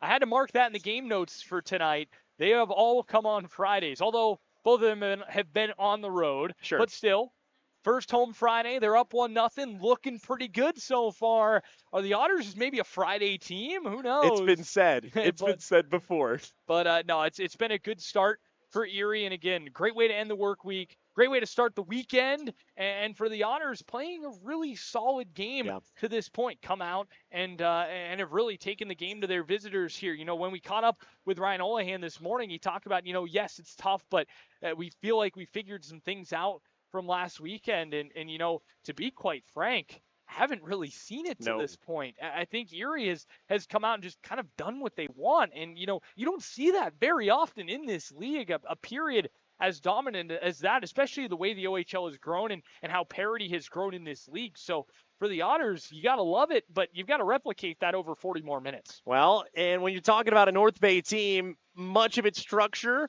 including its assistant coach, was built by the man behind the Otters bench in Stan Butler. You and Peter were able to sit down with Stan and find out a little bit, not just about what it means to play North Bay, but what his journey has been like to go from Oshawa to Prince George to Brampton to North Bay and finally to Erie. Getting to the Ontario Hockey League as a coach is one thing. Many have done it, but where the true legends show is through those who have been able to stay. For 21 years, Stan Butler was all the Brampton and now North Bay Battalion knew. He served as the only head coach and general manager in the history of the franchise, from their inception in 1998 all the way through the beginning of the 2019-20 season. He was then out of hockey for 2 years, waiting to get back into the league and to the profession that he had become known for around the hockey world. I think, North Bay, Sioux, Owen Sound. Now I have 3 former assistant coaches that are head coaches in the league. So that type of stuff's good. I mean, I got former players or assistant GMs in the NHL now, one just down the street in Pittsburgh. So it's always neat to see guys that you work with or players that you've coached. Until early 2023, when the Erie Otters would come calling. This was an opportunity with a young team that his expertise could really help. His first win as a head coach with Erie in North Bay against the organization that he had once brought to great heights, and over Ryan Olahan, the coach who replaced him. Going up against your former team is a unique situation, especially in Stan's, an organization that he had been with since their birth, taking them to the highest of highs that they would see as an organization. In 3 prior matchups, he's bested the Battalion 2 of 3 times. Wins that, even in the case of someone who has coached in the OHL for 25 seasons, now in his 26th, are as special as it gets. Tonight, the 4th installment of the Erie Otters battling the Battalion with Stan Butler at the helm. A true legend of the Ontario Hockey League, looking to defeat those who were once allies on the battlefield.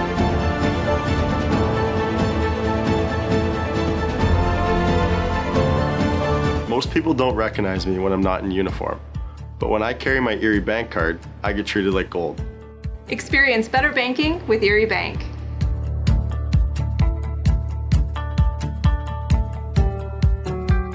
In front of the net. So if the Otters can find these lanes, there's going to be openings and there's going to be a lot of grade A scoring opportunities for Erie, something that North Bay is going to have to tighten up early on. Erie will get this one played back as it finds its way inside of the circles. Bottom of the right circle, it goes back blue line. Shot in, Henry, they score! 15:28 to go in period 1, and the Otters strike first blood on home ice. Who else but the big rig, Sam Alfano? All right, we got updates around the Ontario Hockey League and a lot of similar numbers. In fact, every game has a replicant of the score that it has somewhere else. So that's, I don't know if that's a rarity or if I'm just looking too deep into this. We got 2-1 Brampton over Windsor, 2-1 Ottawa over Brantford, 2-1 Kitchener over Sioux. Now we go to the 1-0s. 1-0 Guelph over Peterborough, 1-0 Erie over North Bay. And then, of course, we go to the 3-1s. Kingston up 3-1 over Sudbury, 3-1 Niagara up on Owen Sound, and donuts for Barrie and London, donuts for Oshawa and Sarnia. Really nothing that's overwhelmingly surprising for me in this one, except for the fact that Niagara is once again doing it. That's the one I was going to point out, a red-hot start on home ice for the Ice Dogs attack, making the long trek down to the Meridian Center there. Kitchener doing some good work on the road in the Sioux, but yeah, I think everything else really kind of follows. Of course, for an Otters perspective, hoping that Brampton can kind of, take it to the Spitfires a little bit and maybe loosen them up a little bit coming down here to Erie tomorrow. So going to be just again a wild night in the OHL. Busy Friday, and I think that's what you get when you have only the one game Thursday yesterday, like we saw. I think Kingston, another one. They've scored plenty of goals this season. I'm excited to see what they bring, but Sudbury's got a decent enough team, and they're trailing 3-1 there over in Kingston. That's former Otters goaltender Jacob Gibbons holding the Windsor Spitfires, an upstart team, to one single goal right now. So I always like to see former Otters succeeding around the OHL map. And well, Windsor's going to be an interesting test tomorrow. Obviously, we'll talk more about them as the game and the night goes on here. But an upstart team that I've really been impressed by the start that they've had so far. Obviously, Ethan Belchez has been the story of the rookie sensation so far. But, between Joey Costanzo playing out of his mind right now, not to look too far ahead, but obviously you were able to sit down with Steve Bell for our Across the Ice, which is a great feature that Trevor was able to bring to the broadcast this weekend and just kind of round out the broadcast. And Steve Bell, voice of the Spitfires, said the boys love Greg Walters, their new head coach down there. And then when you have Belchez performing how he is, it's a recipe for success. So it's going to be interesting to see, is it a paper tiger? Or is this the real deal? Are the Spitfires back into contention? And that's why, this was a game that I really had circled, especially after they went into Saginaw. Like you mentioned earlier on in the show tonight, when you go into Saginaw on Memorial Cup banner raising night and beat the Memorial Cup champs, and then turn around the next night and win, 12-2 over a pretty solid Kitchener team? Like, I guess it wasn't the next night, but a couple days later, right, next hockey game, they beat Kitchener. Like, I think that was kind of the statement that they made. And, speaking of Across the Ice, kind of talked to Mike Stubbs, voice of the London Ice, about this.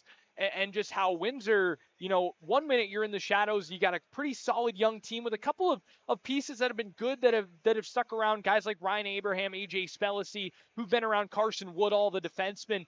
But then you kind of sprinkle in some of these youngsters, and you'll hear from Beller tomorrow. Ethan Garden, a rookie forward's been really good. Liam Greentree. Yeah, Liam Greentree. He's not too bad himself. Of course, the Dallas Stars draft pick. So, and then you bring in Belchez, of course, who he has a 4-goal game to his mark already in the Ontario Hockey League. So this Windsor team, and then again you mentioned Costanzo. So in between the pipes, so this is a Windsor team that they're going to be very, very dangerous. And I think that maybe you go from a really rough year last season where maybe they just didn't have all the pieces aligned, but you win that draft lottery, you get the first overall pick, and it can change your fortunes just like that. Yeah. And that's what I think this Windsor team has experienced. You've bring in a new coach in Greg Walters, but then you also keep Casey Torres around as an assistant. So then you're kind of getting some of the what those guys last season and before that had been used to, and then also kind of the new philosophies of Greg Walters. So an organization that does everything right off the ice,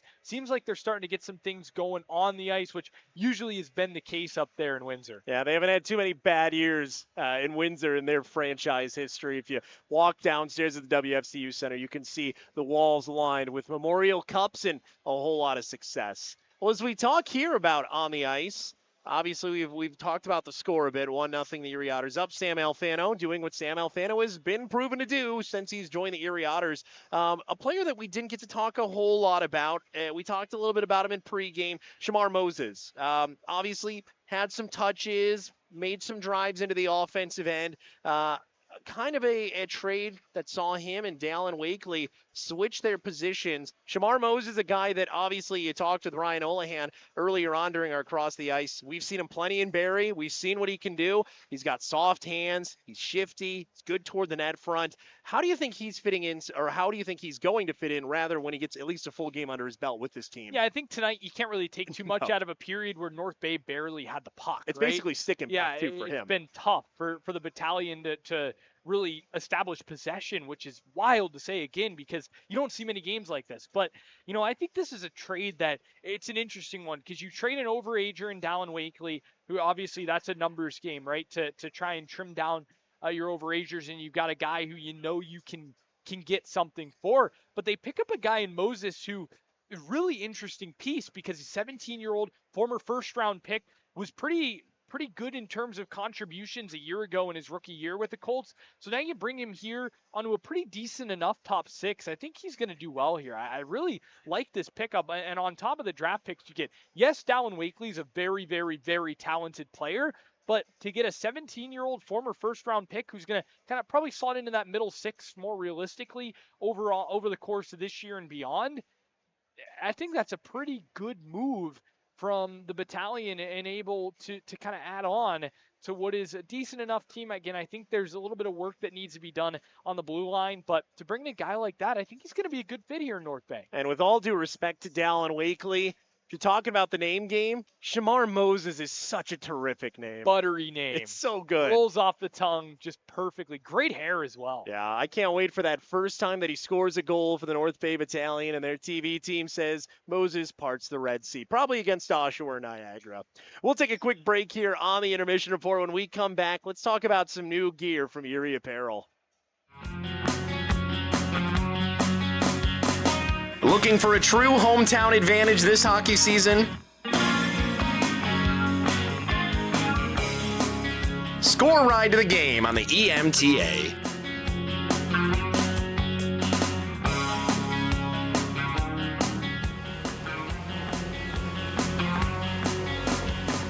Get on board, EMTA. Get on board. Grab your quarters and get ready to level up. On Saturday, October 12th, join the Erie Otters as we kick it back old school to the arcade days for Retro Game Night. With Wreck-It Windsor in town, the Super Auto Brothers will look to claim the high score in a winning effort. Let's go! Yahoo! And don't miss your chance to win a player-signed retro gaming console. Get retro with the Otters on October 12th.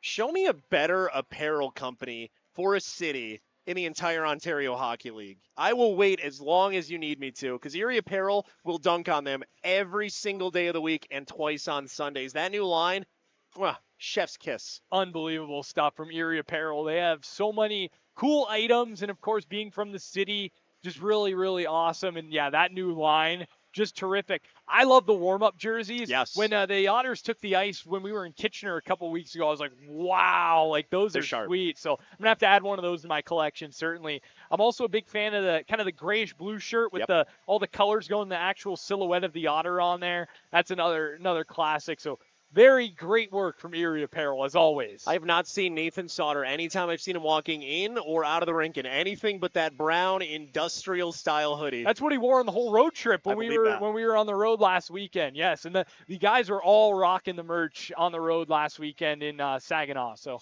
great to see. Well, I got to tell you, the guys fight proverbially for the chance to be a part of the photo shoot, because those guys who are in the shoot, they get all the gear for free.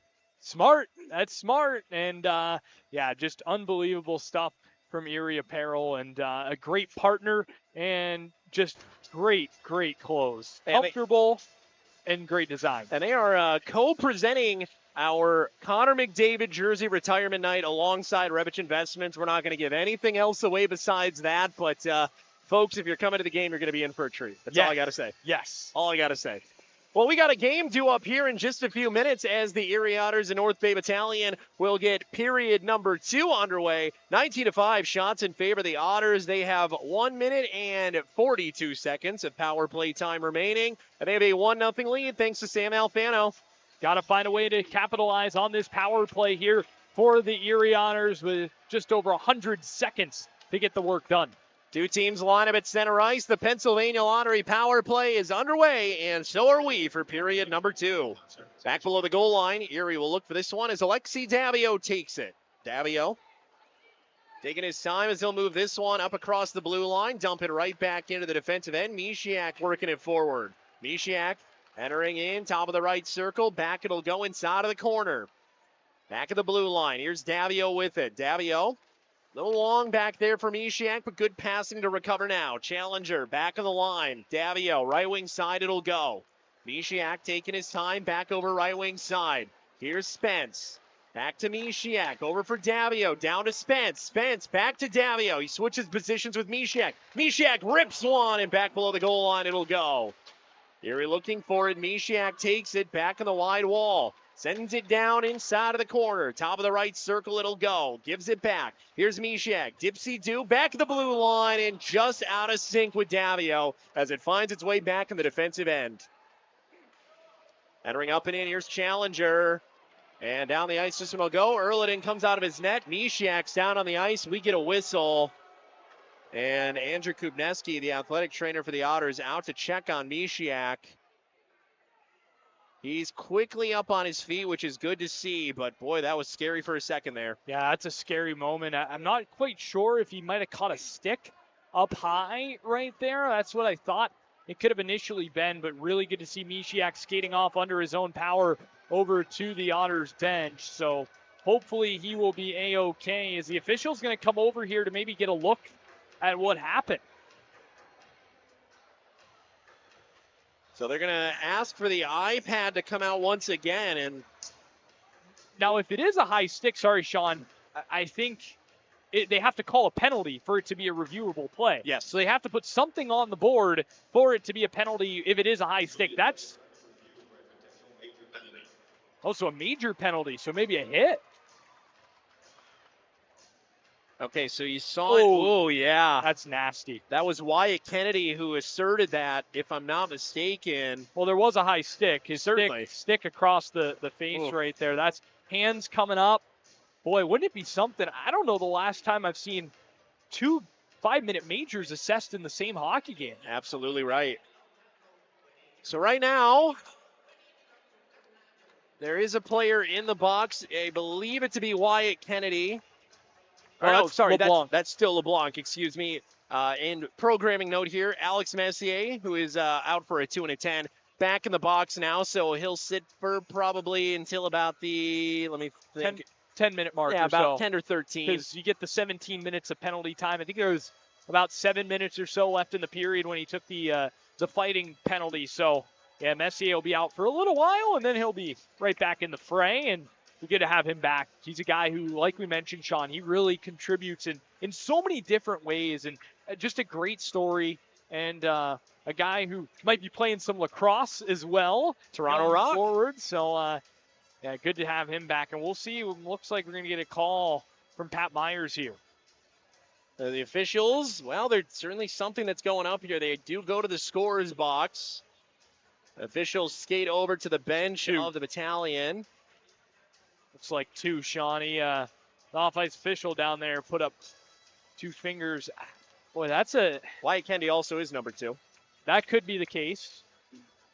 But that's a wild, wild play, right? You've got a guy kind of not really looking there, and Kennedy comes across. I like his intentions on the play of making that hit, but you got to get the hands down. You can't have the hands come up there. It's very, very scary, scary play. Especially the face. This is not a league that requires cages or full masks or anything, so you can do some serious damage, and we will see Wyatt Kennedy head to the box. This is going to be 2.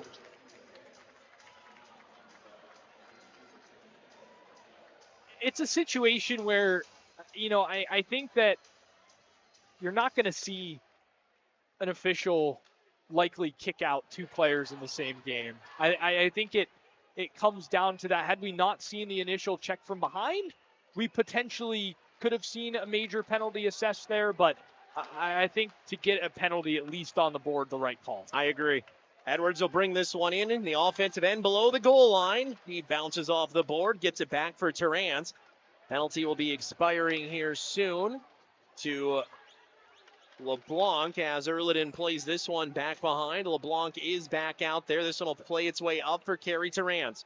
So back to a 5-on-4 man advantage for the Erie Otters as we've still got $1:20 remaining on the penalty against Wyatt Kennedy for a check to the head, I believe is what they formally called it.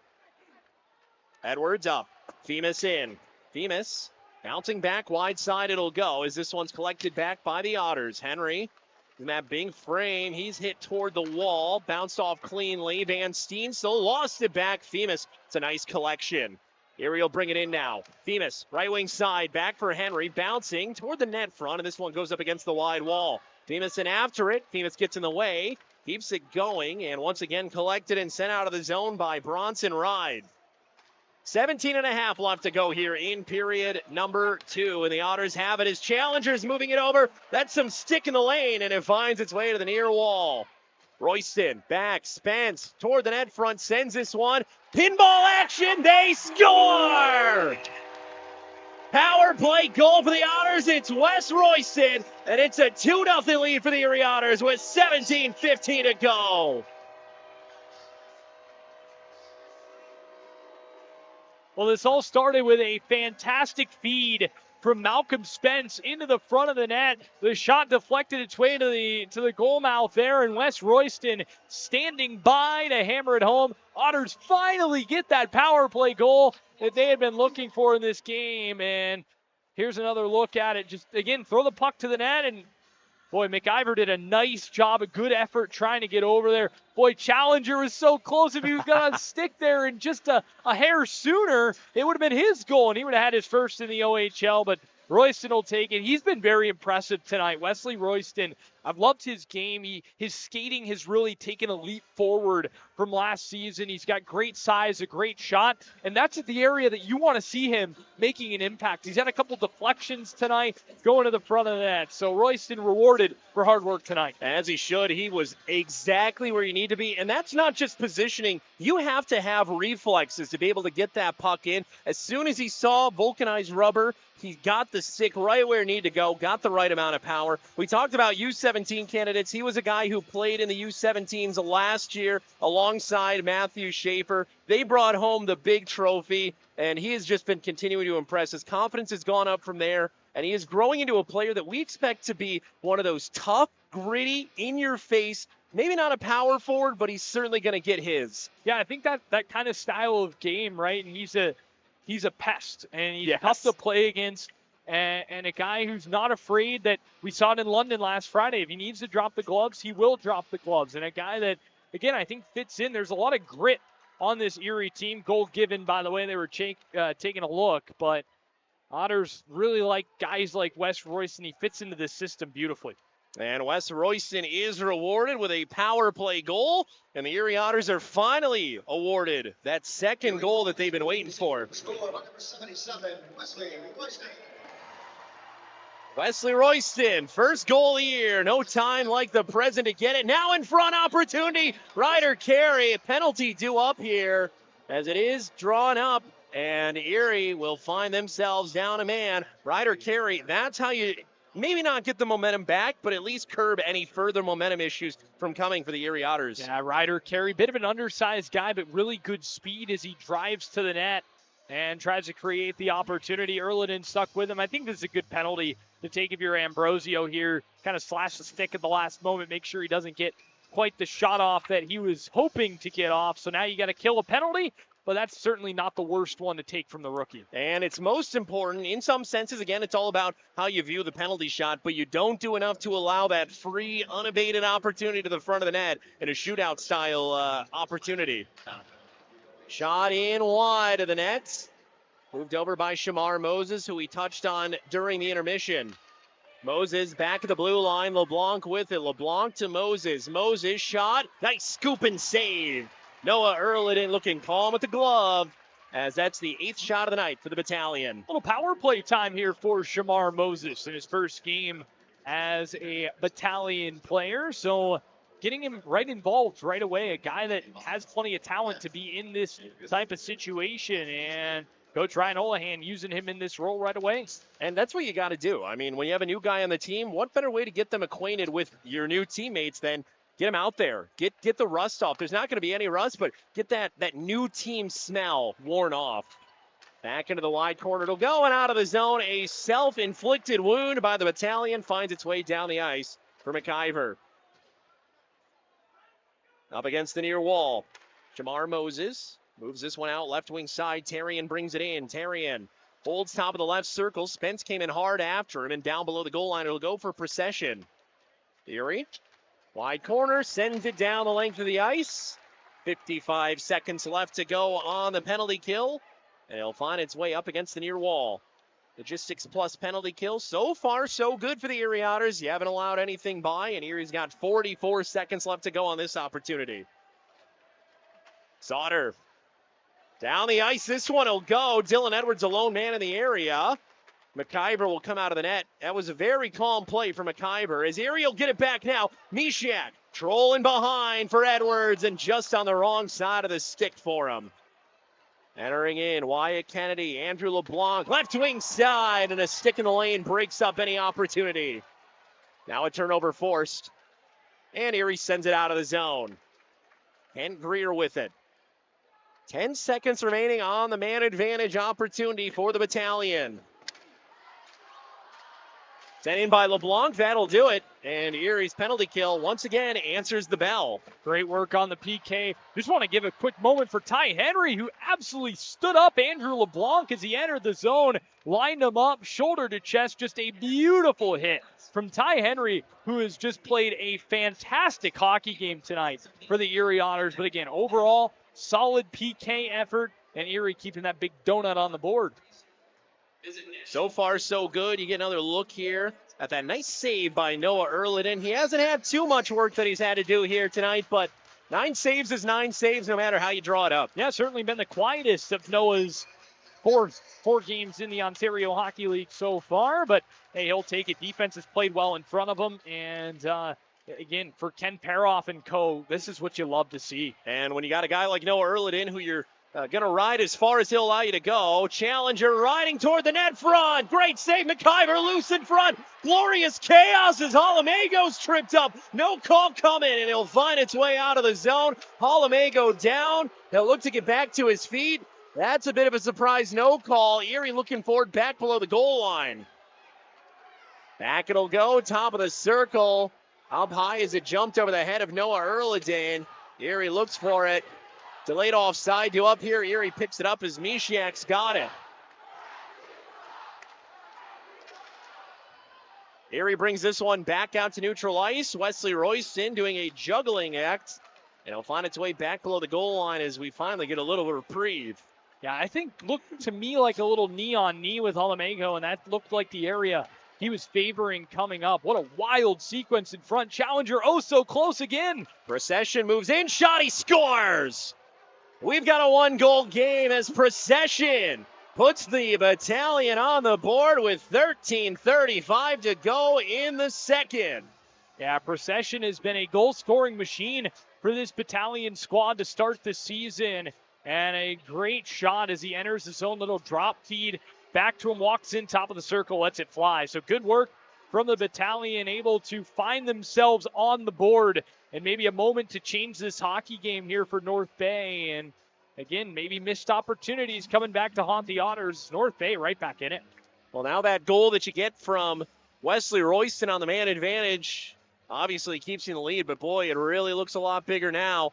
What a wicked wrister from Ethan Procession. Yeah, strong shot, kind of a bit of flutter on it almost as it goes high glove side on Noah Erliden. And just like that, Battalion right back in it, 2-1. You know they weren't going to stay down for too long, and it was only a matter of time. And again, you don't have to get 20, 30, 40 shots to score a goal. It helps, but you just need a good one. And Ethan Procession got one there. Erie brings it in. Femus back. Edwards. Chaos as this one finds its way over. Ambrosio with it. Femus back. Edwards stops it. Edwards sweeps it out front, and only one there to take it is Shamar Moses. Out to the neutral zone it'll go. Just over 13 minutes left to go here in the second period. Here's Edwards coming in. Edwards, 2 men on him. Somehow throws it at the net. Edwards through traffic, but to nobody in particular. And down the ice it'll go as Erliden waits for it. Below the goal line. Up and out, Alexi Davio brings it forward. Davio crossing the line, sends it below the goal line. Up into the air, stays in the field of play on the short glass. Puck finally found in the skates As Clark tries to move this one, out of the zone it'll go. Erie's got it, sent in.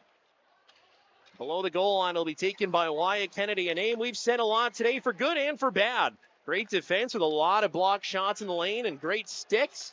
But also some penalty trouble as Erliden holds on to this one with 12 minutes 17 to go in the second. Yeah, Kennedy, a big kid. He's playing on the top pair for North Bay alongside Bronson Ride. By the way, good to see Halamago back on the ice as well for Erie.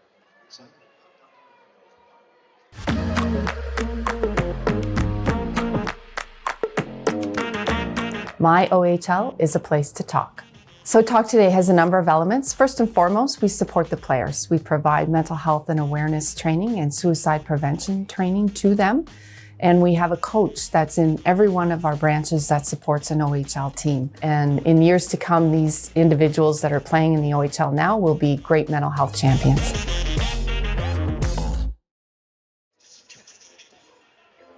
2-1 game for the Erie Otters. Ethan Procession with the latest goal. And this has been some back and forth second period physicality, surely. A lot of behind the play stuff. And there you saw Wesley Royston's goal that got this one to a 2-0 game. Royston, we talked about it before, but he's going to be special in this league. And then on the other side, Erliden's been good in limited opportunities that he's had to make. And, of course, the goal that ended up finding its way through would come from none other than Ethan Procession. So a 2-1 game. It's been an entertaining one so far, if not for some behind-the-play stuff. Well, we talked about Erie North Bay games usually being relatively tight. On the scoreboard it is, and I think North Bay's been a lot better here in the second period. And Erie has still had some nice looks at net. Of course, they've gotten another one to their name here. So, it's up to the Otters to continue battling. But it's been a pretty good hockey game to this point. And the Otters should hit the glass. Thought they were going to the box. That one went sailing over the Battalion bench from Nathan Sauter. They just wanted to hand out a souvenir. There's some fans from Meadville, first Otters game. 12 minutes, 12 seconds left to go here. Period number 2. A 2-1 game, 23-10. The Otters lead in shots, but that 10th shot was the first goal for the Battalion. Erie with a goal in each period. That one, a quick one off the faceoff. You heard the little ping off the side of the net as this one stays in the offensive end for North Bay. Mishiak, he'll lead this one up and out of the zone. Mishiak to Terrance. Terry Terrance rips one high and out of play. And I think this is the first time we get a chance to talk about the new netting installed on the east end. So normally that one would have went out of play, and maybe you hope you have a hard hat if you're back behind that area. But new netting installed this offseason, which also allows the East End suites to be just a little bit more open. Yeah, it's really cool and a better look at the ice, certainly, from the East End suites there. And, yeah, it's weird looking back behind that net and not seeing everybody with hard hats on back there, but probably a solid change. At least a safer one, if nothing else. Indeed. So it'll find its way back below the goal line, taken by the Battalion, but forgetting to go with it was Nolan Laird. Back it'll find its way defensive end. Erie takes this one, neutral ice. Back below the goal line it goes. Inside of the perimeter. Move back and out of the zone. Here come the Battalion. Lost to the blue line. Mishiak with it. Mishiak. Sent back in left wing side. Malcolm Spence had it. McIver leaving it back there. The wide wall, this one finds its way forward.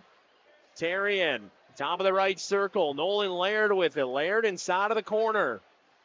Just over 11 remaining here, period number 2. Erie's got it back. Ambrosio sends it to the blue line. Greer, as that one had his man falling down out of the ice. Erie will play it forward. Here's Clark.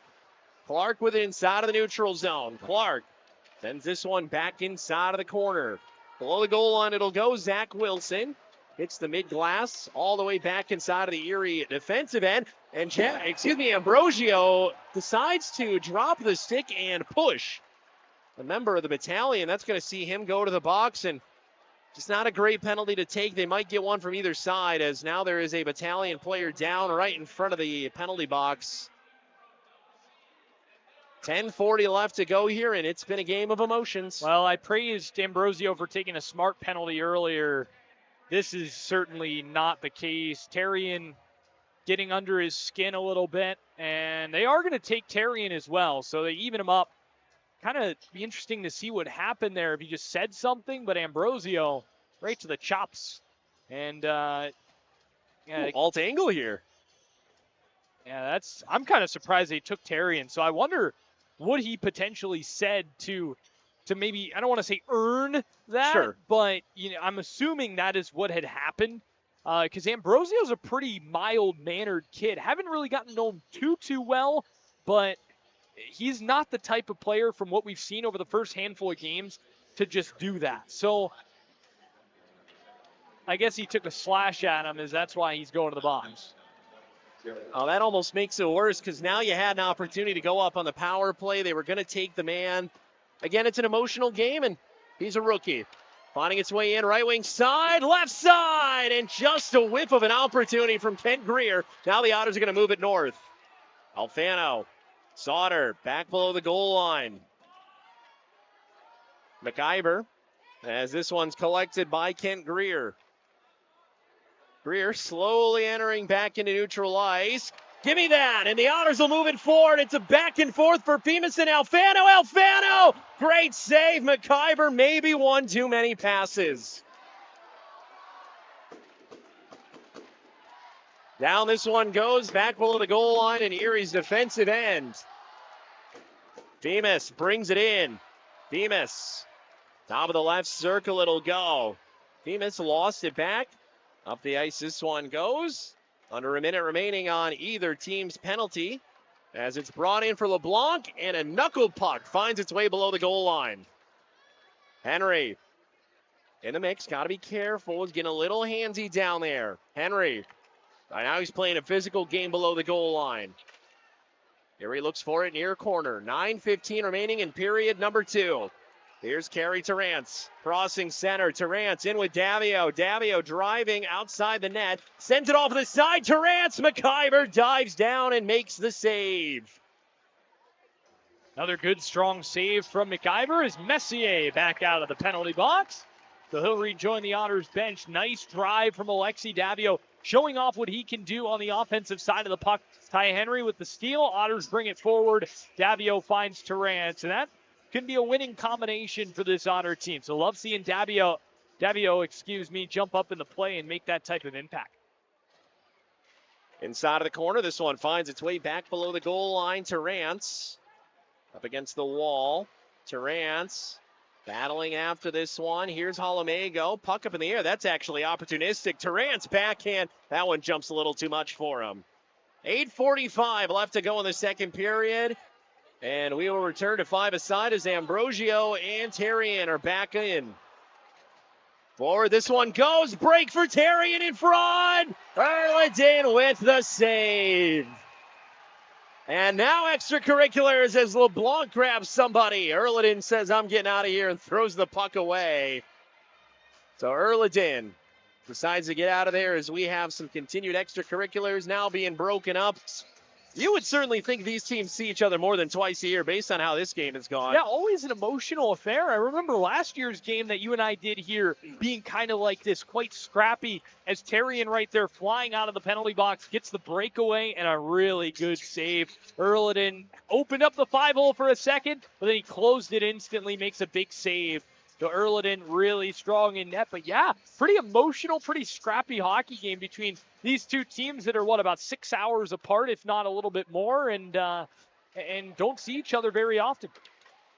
Back inside of the defensive end, the Erie Otters are battling for this one. Kent Greer sent it below the goal line. Wesley Royston going toward the corner. Jumping puck, that's a nice pass, and it just goes horizontal of the net. Greer. Nice stop by Messier. Good to see him back out there. Wesley Royston, a bulldog moving forward. Royston, nice play with the geography game. Below the goal line, geometry. Back it'll go. And out of the zone, this one finds its way. 7:55 remaining. Tarian moves it forward. Tarian in left wing side. Chaos as it goes back below the goal line. Here's Holomego with it. Holomego moving it forward. Nicholas Holomego sends it around the wide wall from Thunder Bay, Ontario. Closest drive for his parents is the Sault Ste. Marie, and if I'm not mistaken, that's still a 7-hour drive. Back below the goal line. This one will be sent back behind. Delayed penalty due up. Whistle is blown. Interference is the call. Ty Henry making an argument back here, and we'll see if it's him going back. I think it's going to be the first foot put wrong of the entire game for Ty Henry as he takes a penalty. And he's been really good tonight, but he'll go to the box here. So Erie, you just feel like North Bay's starting to kind of change the momentum a little bit. They're starting to grow back into this game. And again, another power play chance here for North Bay as Ty Henry heads to the box. 24-12, the Otters still doubling them up in shots, but this has certainly been a period that if you're scoring this like a boxing match, you're probably giving it to the North Bay Battalion.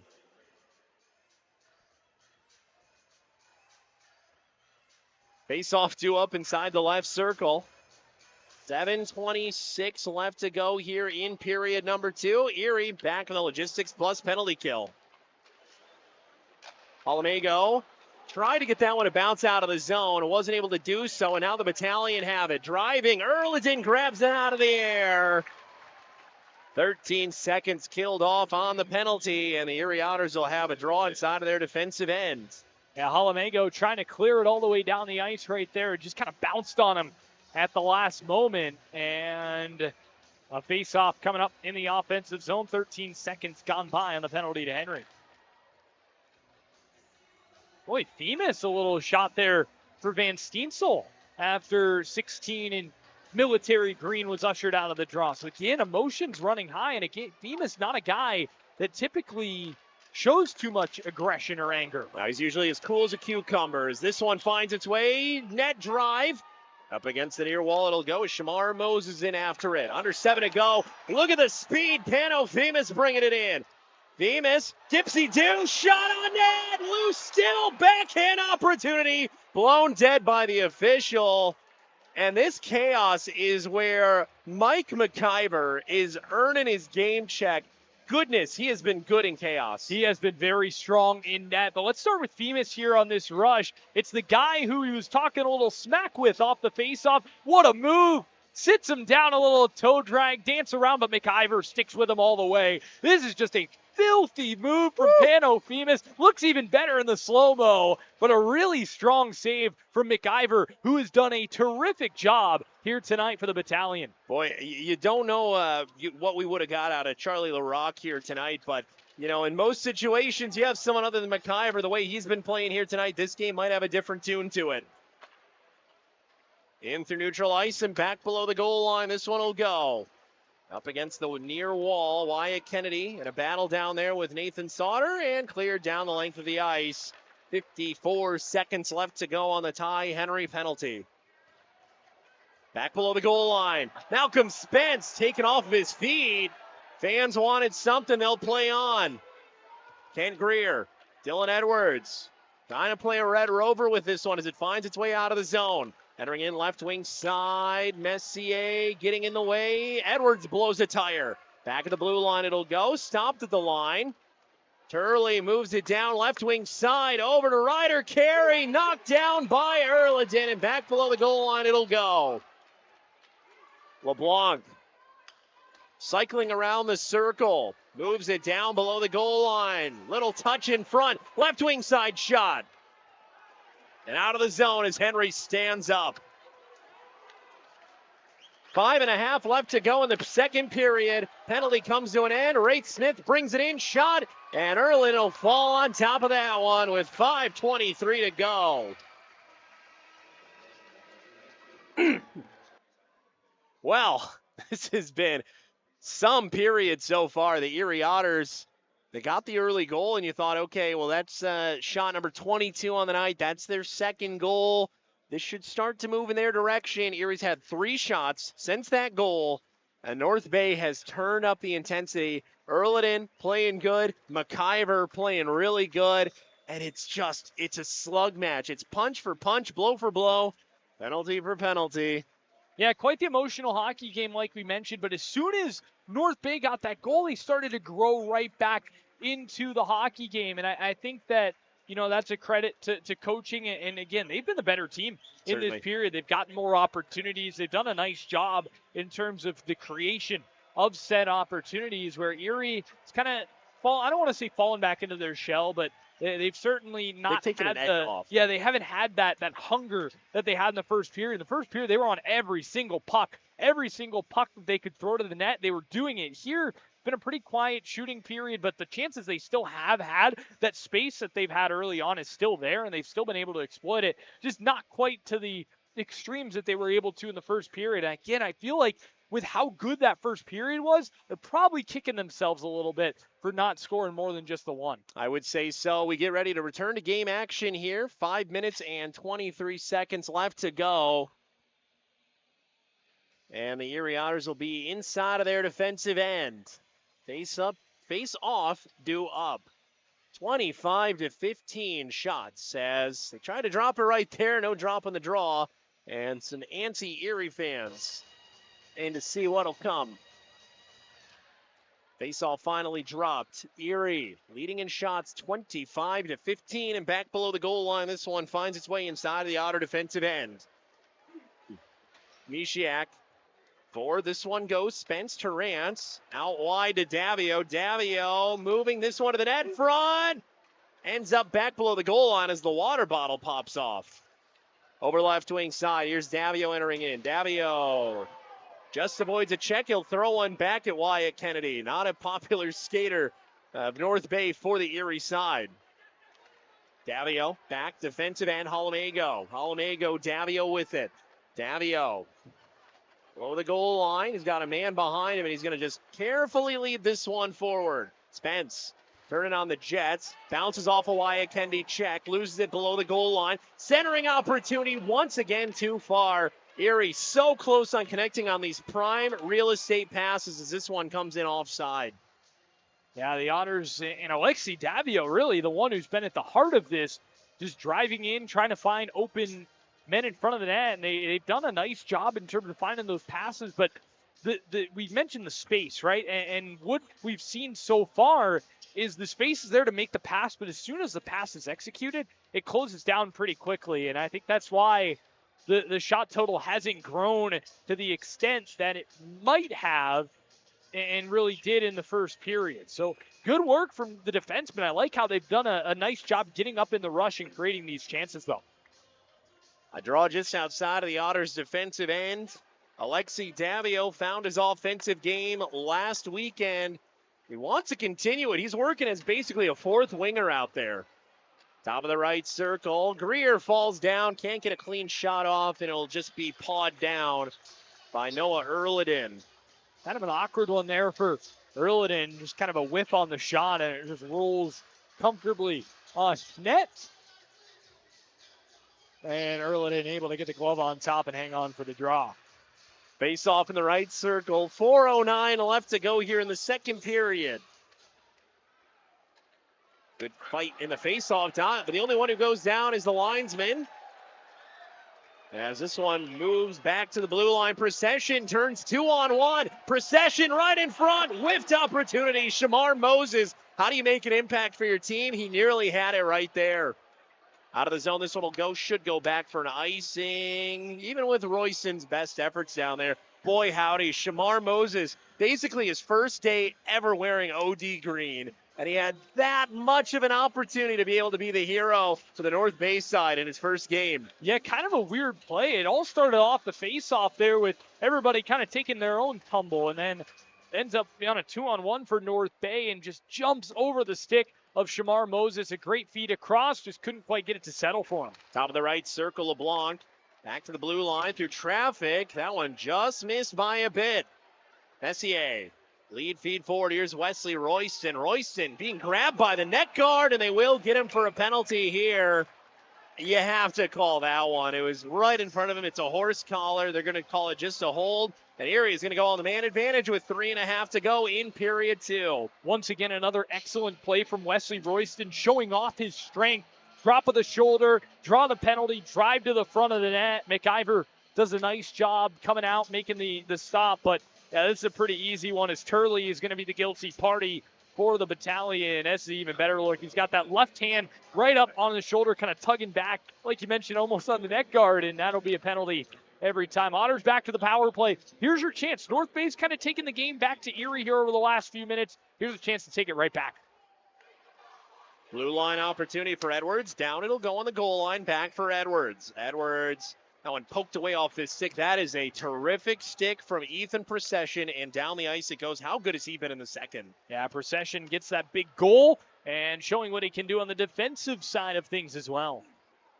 Forward, here comes Henry in. Henry leaves it back. McIver came out of the net to play it. Bronson Ride goes into the corner, just trying to eat some clock here.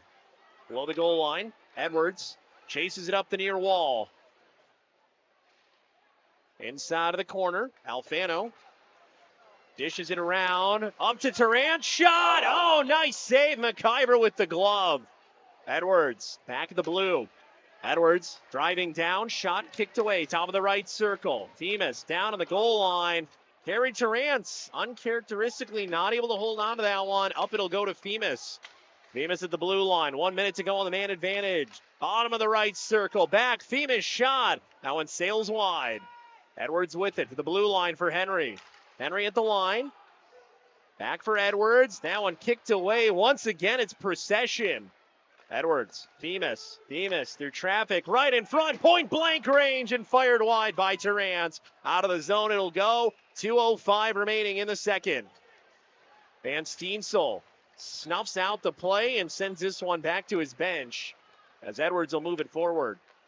Edwards through the skates. Tarrant does bring it in on side. Nice stick handling play toward the net front, but a stick back behind by Bronson Ride sends this one out. 15 seconds remaining on the Otter man advantage. Erie will move it up.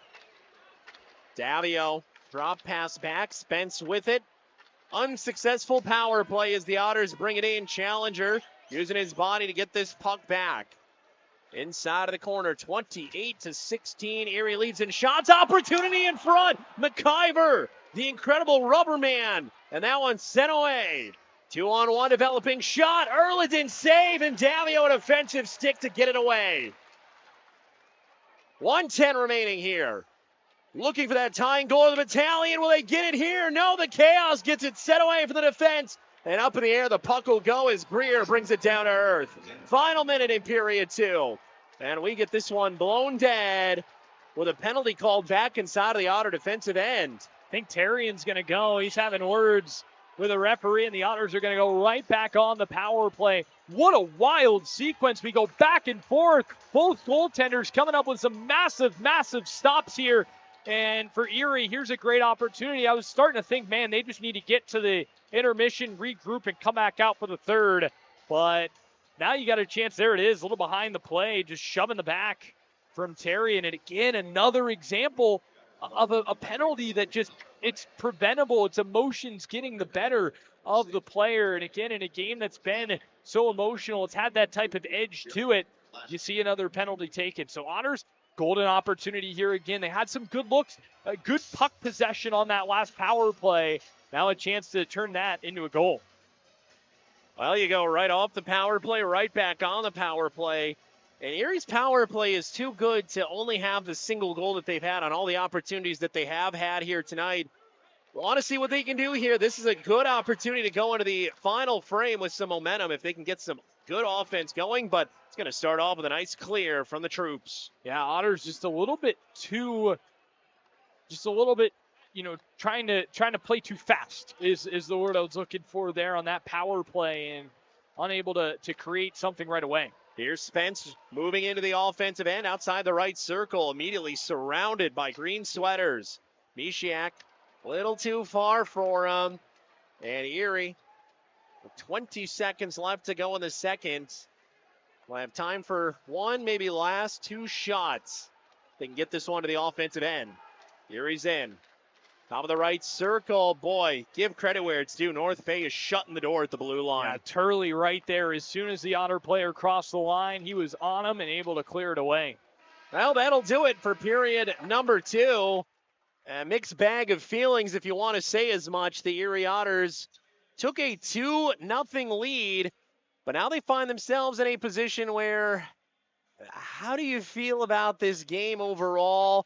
You have the 2-0 lead. You're still up. You're still leading in shots by double digits, but the opponent is yours. You have met them. You know what they are, and they are showing that they've got teeth.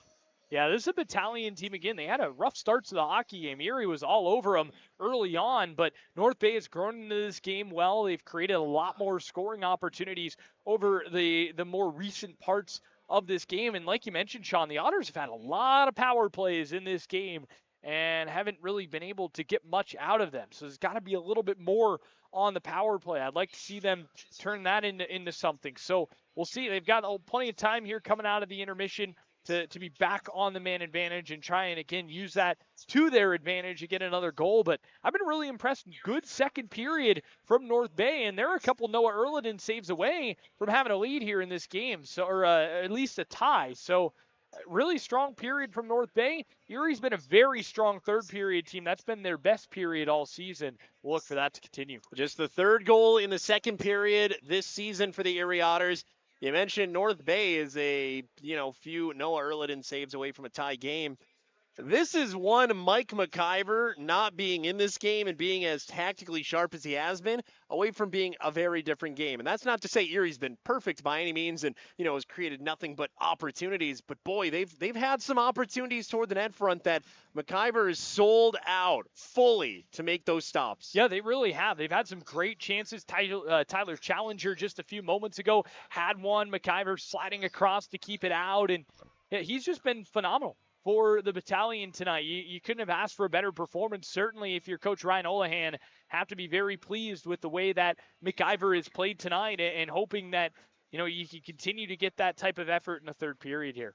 Erie in a 2-1 game. It's been a slugfest so far. We'll talk more about this when we come back in the intermission, but what has been different so far for the Battalion between period 1 and period 2? There's just, again, Erie hasn't had that hunger, I don't think, on a lot of these loose pucks. The Battalion have been able to do that, and they've been able to lull Erie into a couple of penalties probably shouldn't have been taken. I think that speaks true for the other side as well, and, I think North Bay have just been better in the offensive zone.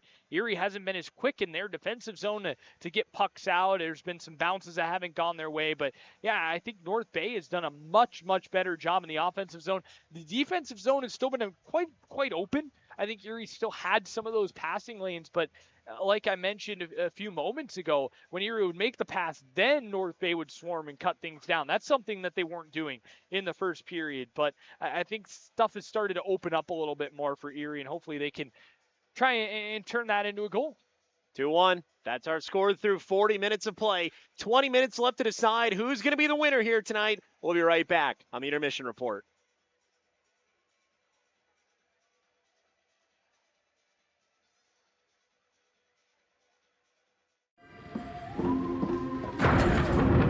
Don't freak out, but I think that's the new Halloween scratch-off. Wow, top prices of 100 grand. Can I start freaking out now? I'm sure it's just a storm.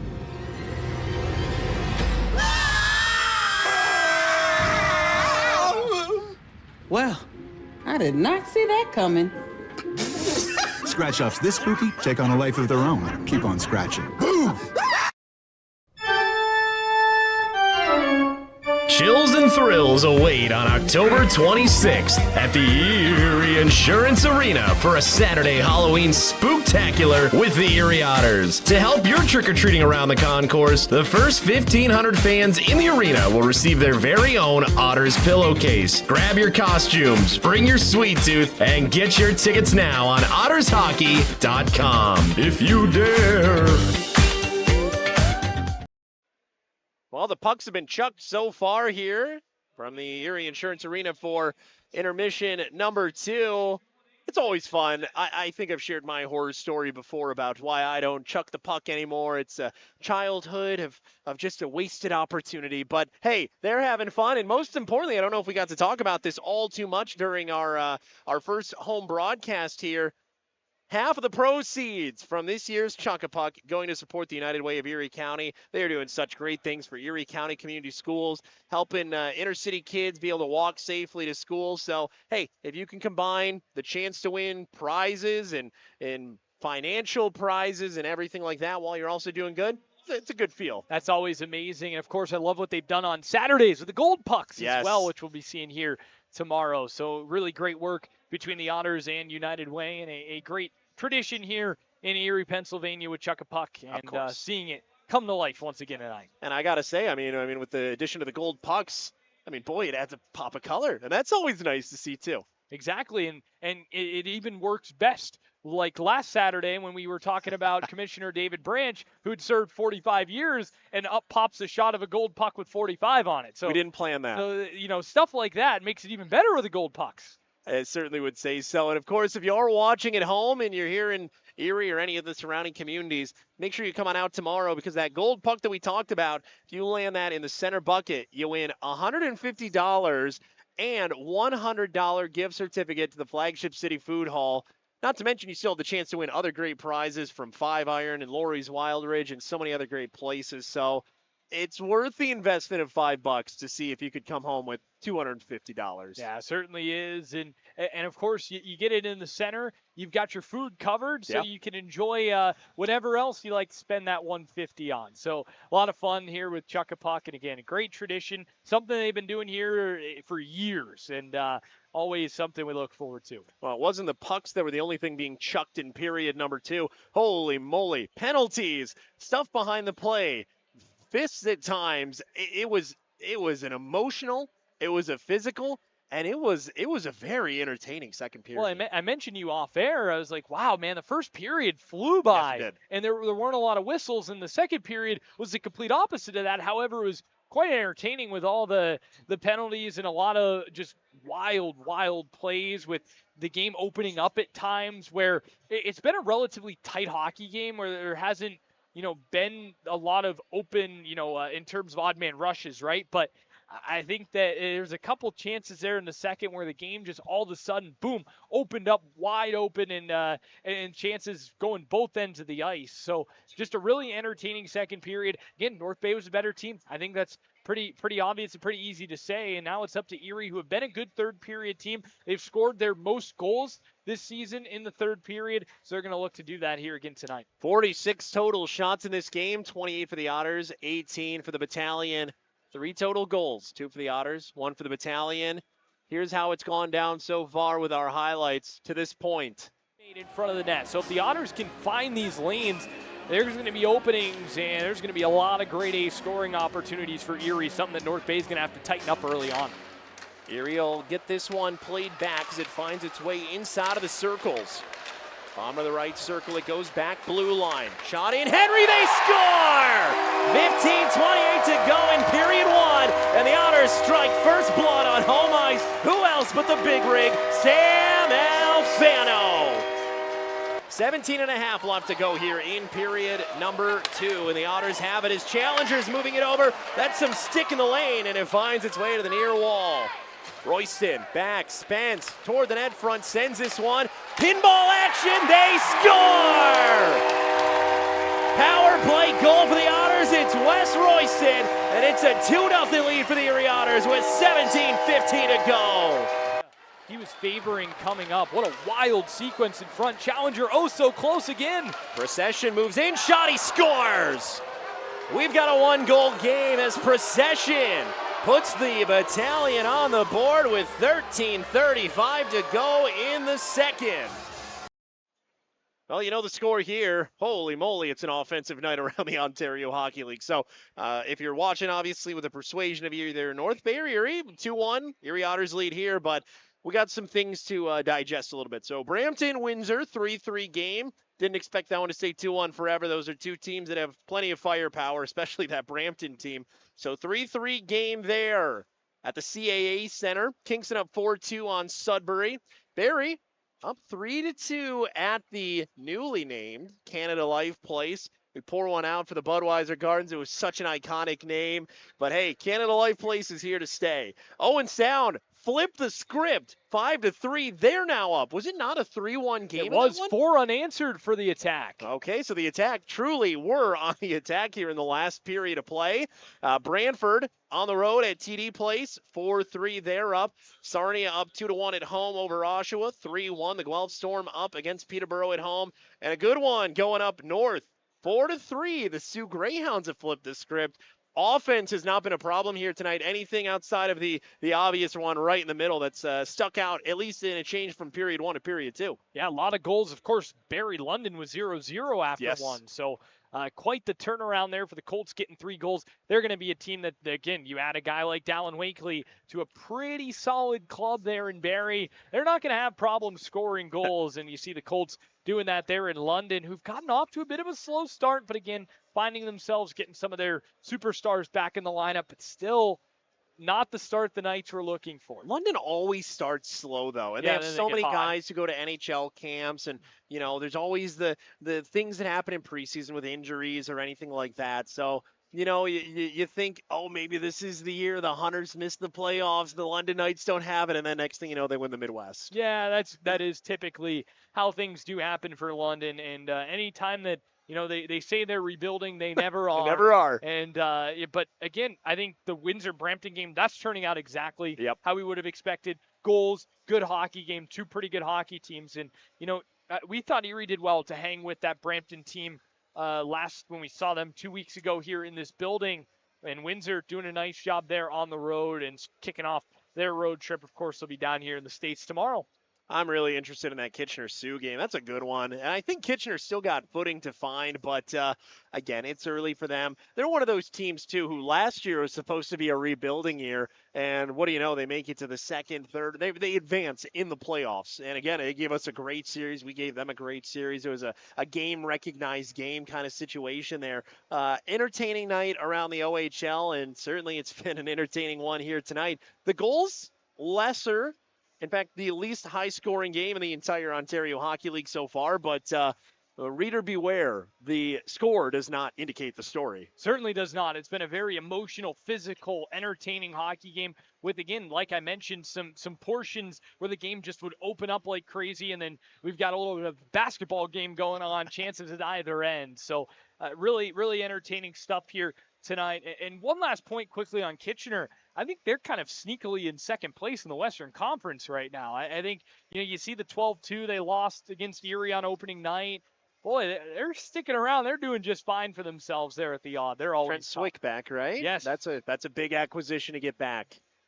Well, we also have some excitement around here as, of course, coming up this week, the Kingston Frontenacs will come to town for our only Thursday home game of the season. It's a happy hour night with $2 Labatt Blue Light drafts from 5:30 until puck drop and the start of the first. We learned this week in our meetings those are the same thing, so had to make sure to clarify that. You want to be as legally correct as you can be. Off day Friday to travel, and then it's to the Vehicle City to Flint for a Saturday night showdown, and then a true night showdown. Sunday afternoon, Canada Life Place, the Erie Otters will do battle their first 3-game weekend, and they've got a number of 3-game weekends coming up, which is weird to see this early in the season. Yeah, you've got really the games so far have been incredibly spread out.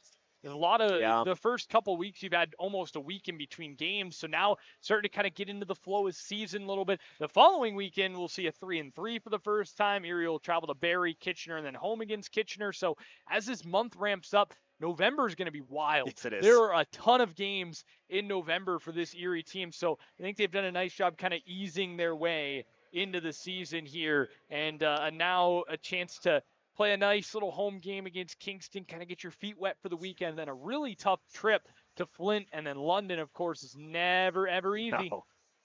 The U17s named their roster recently. Lucas Ambrosio, Team Red. Tyler Challenger, Team White. This is such a great competition. It's such a great tournament, and especially for these young guys, these first-year guys, your first real taste of that international competition, and especially with Hockey Canada, every single player on both rosters all CHL guys. And it's so cool to see, and a great opportunity for these guys to wear their country's colors and represent their country. As always, just an unbelievable honor, and getting to talk to those guys this week about that, just how special it is to be able to wear the maple leaf and represent their country. And I believe the Hockey Canada release mentioned that over 2,000 players that have played in this tournament have gone on to play in the NHL, along with 21 since I believe it was 2002 have been picked first overall in the NHL draft that have played in this tournament. So I think if there's anything that shows you how impressive this tournament is and what it does mean, and again, you look at the Otters that have played in it, Malcolm Spence, one of them, of course. It's just a really good stepping stone tournament for these guys to kind of get acclimated to the international game. One of those first overall picks, Connor McDavid, by the way, we're going to talk about him as much as we can leading into his jersey retirement night. But we talk about drafted players. You got the chance on the Off the Record podcast this week to talk to one of the most entertaining players in the Ontario Hockey League in Ty Henry. Talk about his draft day experience. Do not touch that dial. This story is awesome. I had my whole family home. My sister goes to school out in Louisiana, so she was down throughout the summer too, so I got time to spend time with her too. So my day, I woke up in the morning. I didn't go to Vegas. I stayed home for it, and I had all my family there. So I woke up in the morning. I tried to keep my mind off of it. I was kind of stressful throughout the day, so I was trying to keep my mind off it. We went to the mall. It was a regular day. Went to go get some food at the mall. I actually bought an outfit too. I just went to buy an outfit so I could wear like at home for a draft and all that. So yeah, I went to the mall, spent my time there, got home, and my cousins, my grandma, and everybody came over.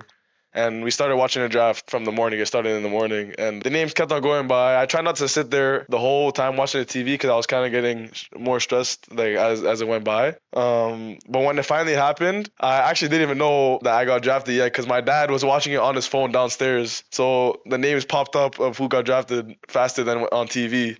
So I just hear him screaming, took his shirt off. He ran to the backyard, did a flip in the pool. And I was confused, but I knew what was happening just got off of his reaction. So I stayed and I was watching the TV and we were all watching and Chicago was up next. And I saw my name pop up and a picture of me. And everybody started jumping up and down, screaming. Then we all ended up jumping in the pool at the same time. That is it was a great awesome. experience. That is so cool. So you got the draft party, you've got everybody there, and then have that name pop up, and everybody just goes. One of the best feelings in my life for sure. It's like a movie, right? That's how you write it up. I'm not gonna lie. I thought it actually felt like it didn't even feel real at first. Like I didn't even know. It's just like kind of weird. I'm just thinking about it. Like I'm drafted to the NHL. Like this is something I've been dreaming of since I was a kid. Like I can't believe this is happening. You know. But yeah, it was an unreal experience for sure. That is so cool. And so they give you a call then and get to chat with them? Yeah, they called me after that they announced it. They thought I was over in Vegas, so they were waiting for me to come down. So and after I ended up getting a call, and they had booked a flight, and I was leaving the next morning. Oh, so wow. Okay. I only had a couple hours to celebrate. They don't mess around. They don't mess around. Straight to business right away. Love that though. Yeah. So then you get on a flight, and then you're out, right? So what was that experience like? So Chicago was actually the only team that for rookie camp they didn't go on the ice. It was just off ice training, and they're just bringing us around the city, know the city more, showing us and telling us about the organization. So it was basically more like a welcome and all that. So we didn't really go on the ice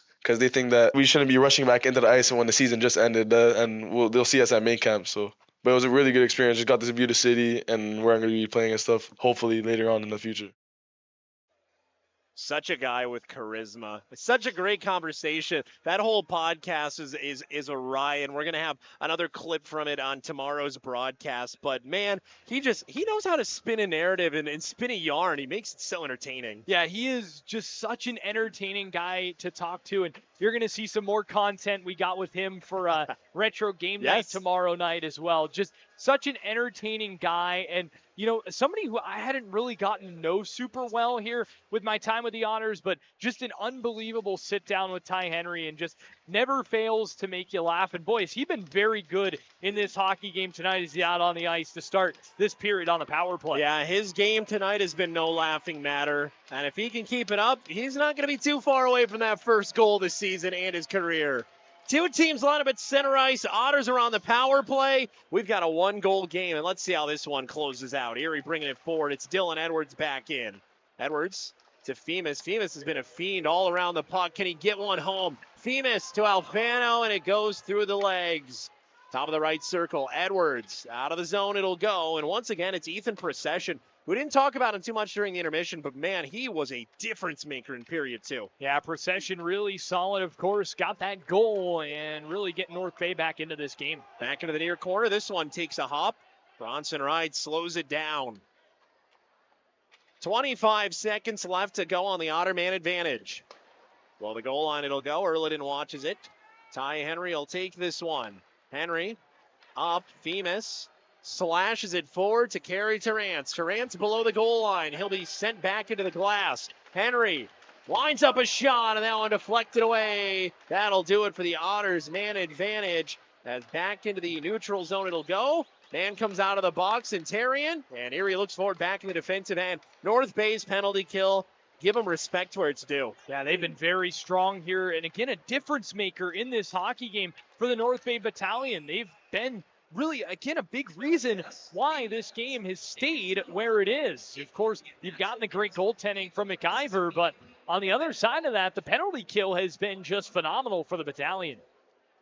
18:43 to go here.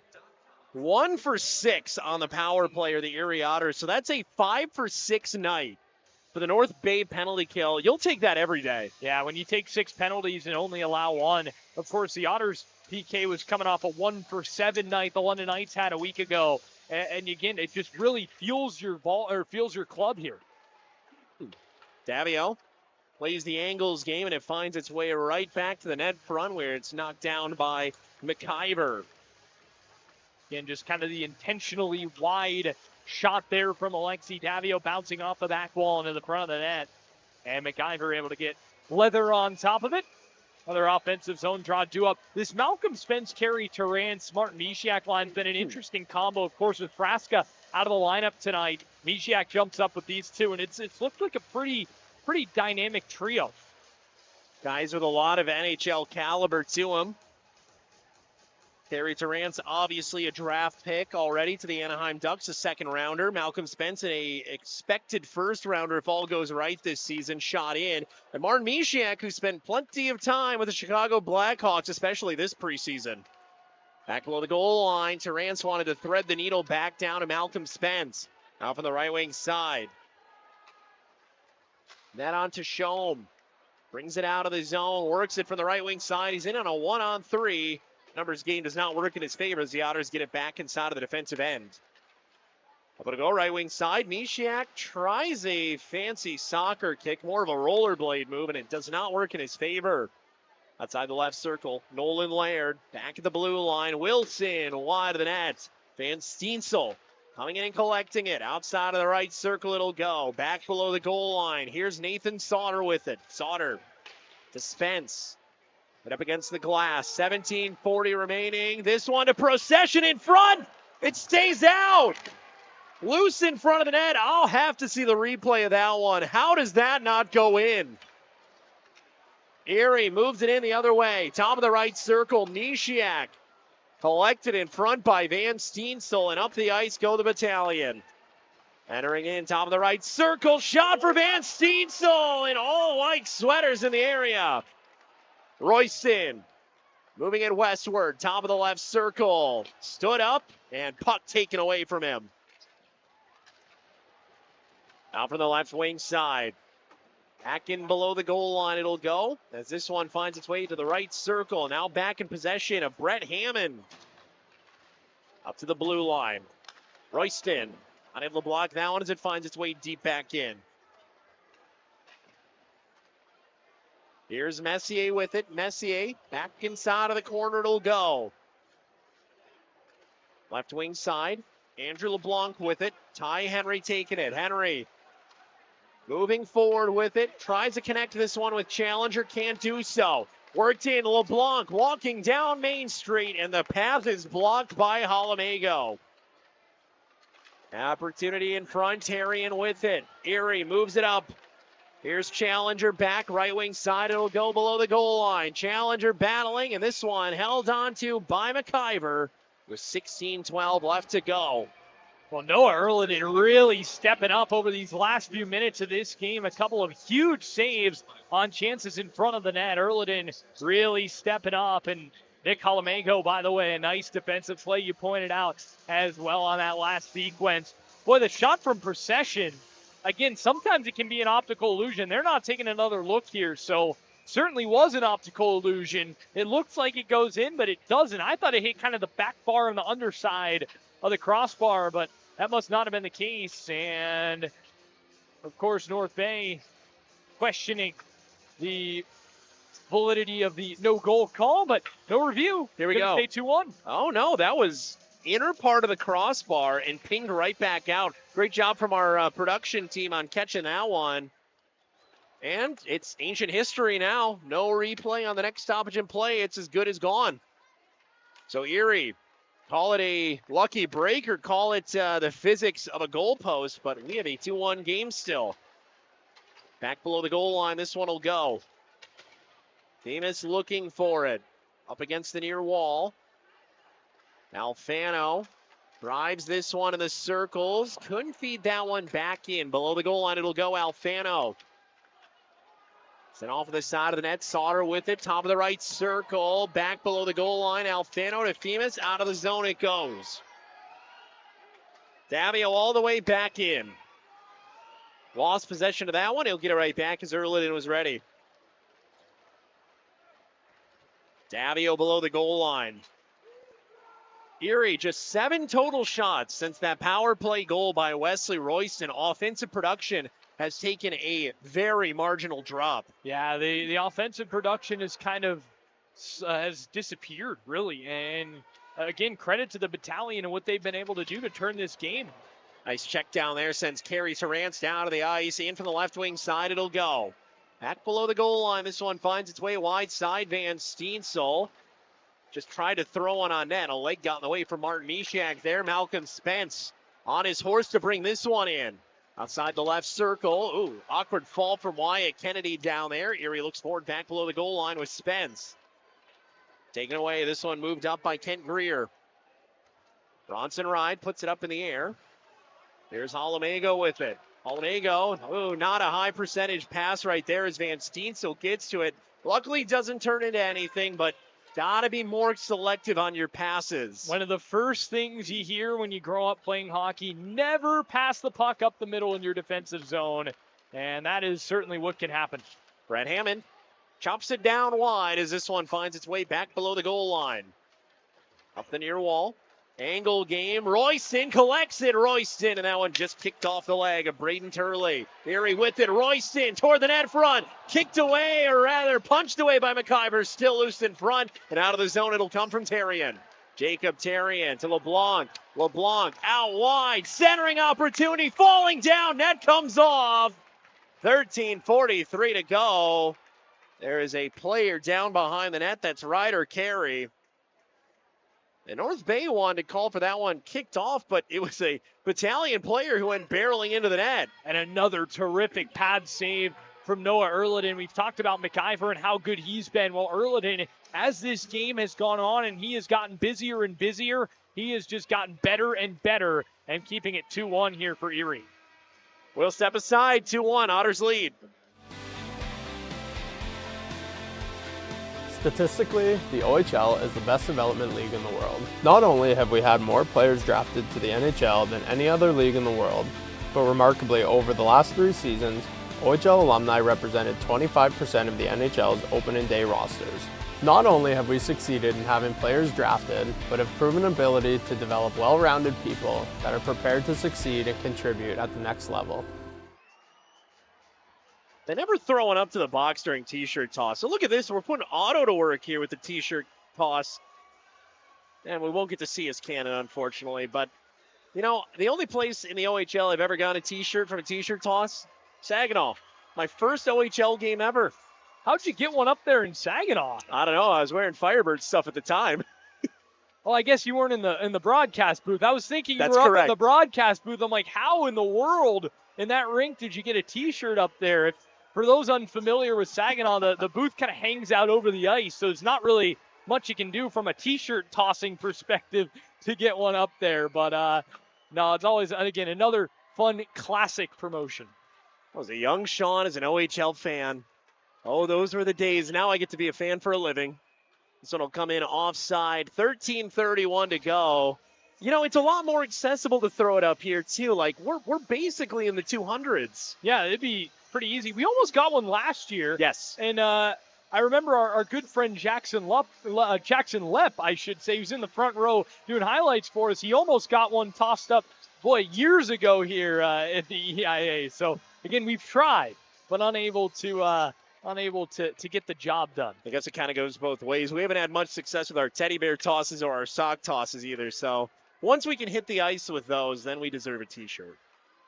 Back below the goal line, this one goes. Clock has not started on the scoreboard here. It's stuck at 13:31. And below the goal line, it'll go in to see if anyone's going to notice it. Erie will play on as this one finds its way inside of the wide corner. Moved north out of the zone. Still has not restarted up against the near wall. Movement into neutral ice. Wraith Smith down to Nolan Laird. Inside of the near corner. 12:50 left to go, and they finally restart the clock. One finding its way to the blue line. Move back in. Dangerous opportunity right in front. Point blank range and fired off of the side of the net. Got to move a little more to the side if you're Nolan Laird there. Erie to send this one down. And we'll see if anyone in the arena was able to catch that the clock was not operated correctly. Should be at 12:25. It's at 13:05 right now. And that definitely would come back to be a storyline as Alfano moves it in. Alfano out wide to Pano-Femis and a little behind him. Back to Nathan Sauter. Sauter wide. Dylan Edwards with it. Edwards, top of the circle. Edwards to Sauter. Sauter, top of the right circle. Nice block by Turley. Up against the near wall. Van Steensel the lead. 2-on-1 developing in. Left wing side, Shamar Moses. And he cannot hit the net here today. Up against the near wall, Van Steensel. 32-23. Shots in favor of the Erie Otters. North Bay right back in. They drop it at the blue line. Finds its way back behind. Van Steensel goes in the corner as he bounces off of Nathan Sauter. Forward, here's Pano-Femis with it. Femis to Edwards. Edwards. Fans are active here on a Friday night. First of a 2-game weekend on home ice for the Otters. Looking to start it off with a win. It's been a Friday team so far for the Otters as they have won both their games, both their wins on Friday nights. This is their first at home. Below the goal line. 11 minutes left to go here in period number 3 as this one will go back inside of the defensive end. Henry, as it's sent hard into the corner glass by Erliden and sat down is Ty Henry by Tarian. Malcolm Spence. This one finding its way down. Mishiak blocked from being able to access that puck. Back below the goal line it goes inside of the North Bay defensive end. Moved in. Ryder carry to Tarian. Tarian shot up and out of play. And now will come the moment of truth. 10:32 should be on the clock. 11:13 is. Well, if anybody should have caught it, it's Stan Butler. Your team's up 2-1. Any more seconds that you do have to play, that's obviously not ideal. No one's going over to the scorer's box. No indication has been made just yet in the scorer's box. And it appears we're going to play on with a new normal. Wow. So 11:13 is where the clock will be. We will not start our clock until we reach that point, as the Otters will find this one coming out of the zone. 11 minutes now left to go. And a reminder, this was in operation with the clock not running, so an extra 30 seconds. If this game ends in regulation, it will be a game that was 60 minutes and 34 seconds unofficially. But out of the zone it'll go. This one found back in through neutral ice, sent back inside of the near corner. So the time you see on our scoreboard is the correct time. 10 minutes and 35 seconds left. Correct as far as an arena. This one comes out of the zone. Wraith Smith kicked back in. Ty Henry with it. Henry off the mid-glass. Out to neutral ice it'll go. The right wing side, this one battled for and in.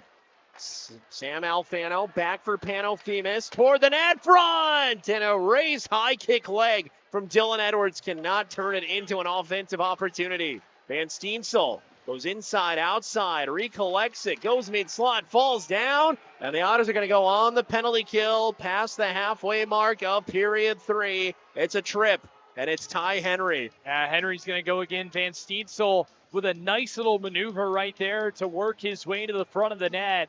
The initial one, Henry got beat, and then he tried to recover, and then that's where the tripping penalty comes from. So another big opportunity for the Battalion here on this man advantage. They have struggled, to say the least, tonight. They're 0 for on the man advantage this evening. So the Otters PK has done themselves a heck of a job. They're going to need a big one here late. It has not been a night for power plays. 0 for are the North Bay Battalion. 1 for 6 are the Erie Otters. Call it penalty kill success or call it power play struggles. Depends on your narrative. Oh, what a move. A shot in front. Opportunity. Erlin with a save. Back below the goal line. 1:40 left to go on this power play opportunity as the Battalion look for a goal to get themselves in the column for power play success and to tie this one up in the late stages. Tarian below the goal line. Tarian, bottom of the right circle. Tarian, pinball action. This one's going to lead to a break. Carey Terrance up and out and in. No, it's saved and held on to.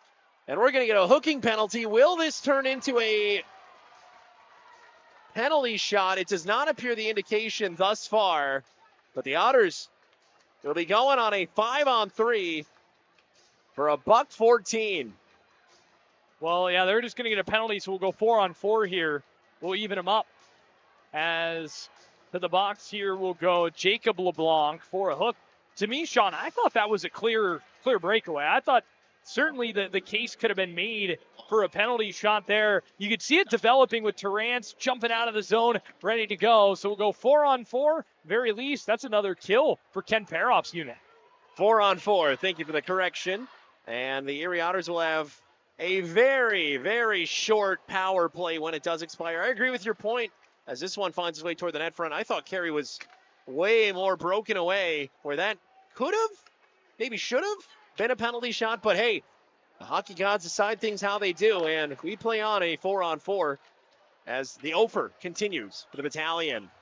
Davio, nice move for Alfano. Will he backhand? No, he'll feed it up to Femus, and the backhand party ends right there. Femus trying to weave through traffic. Not going to work out. Watch out. Man trying to get loose and Ryder Carey. Instead, he'll be brought in for Andrew LeBlanc. His brother in the box. Oh, and that one looked like it was close. Top of the right circle, Bronson Ride sends it back in. 23 seconds left until Ty Henry comes out of the box. We commended him for plenty of success early on in this game. We'll have to condemn him for a few penalty issues that have struck him during the course of the game. Erie in. Dylan Edwards. He's wanted one. He hasn't been able to get loose with one. Got on to Show Me. Shot. That's a head save right there. Erladin. As this one's fed up for Ty Henry. Can't cleanly collect a 38-second power play for the Otters. Back up against the wide wall. Moving in to Show Me. Top of the right circle. Kicked away by Alexi Davio, and he'll lead it forward. Davio in. Initial move at the blue line brings him in. Sent back out to the neutral zone. Terrance in for Mishiak. Mishiak. That one's turned over. Van Steensel takes it. 10 seconds left to go on the power play. Entering in, top of the right wing side. More of a defensive play than anything from Ty Henry, but it gets the job done. That'll do it. 1 for 7 on the power play today are the Erie Otters, although a shortened one. They count all the same on the stat sheet. Up into the air. Knocked down by Nathan Sauter. Nice move brought in for Shamar Moses. No reinforcements, though, and he just has to send it back. Play toward the net front. Carey Terrance. The defensive stick. 6:50 left to go in this one. It's still a 2-1 game. No scoring since the Ethan Procession goal. Back in the second. Bottom of the right circle. Spence getting crafty. Spence on net. And a stick tangled up for Alex Messier. As the stick is out of the hand for Mike McIver below the goal line. He is a goalie with a blocker and a glove. We'll see if he wants to break out of his net to go get it now as the play is out of his end. Looks like he'll just wait it out for a whistle. 33-27 shots in favor of the Erie Otters, but credit where it's due. This is a Battalion team that had 5 shots early on in the second period, but being outshot, if I'm not mistaken, 22-6, 22-7. They have turned up the offensive intensity, but they are still a shot away. Really nice job by the Battalion turning it around. Hammond looking for it, lost it back, sent back into the corner. Bronson Ride. That one just over the outreach glove of a couple of Otters, and Henry's back in the defensive end. Henry, got to be careful here. Nearly turned over. It is turned over. Played on a backhand. Works back to the blue line. Wilson, that's kicked away by Royston. Nice job with the leg. Wilson fires it on net. Earl it in. Responds with the glove. 5 minutes, 39 seconds left to go here in period number 3. And the Erie Otters, at this point, every second counts. North Bay not going away. They have brought this down to just a 5-shot differential. I know we didn't get to really touch on the point with that Hammond opportunity in the offensive end, but to be able to be so outshot, where you had 5 shots through the first period, to now turn it around to 23 in the last 2 periods, and holding the Otters to 11 since their last goal, it's impressive. They've just climbed right back into this game. They get that goal and turn things around in a heartbeat. Their penalty kill has been terrific tonight. Otters' penalty kill has also been very, very good.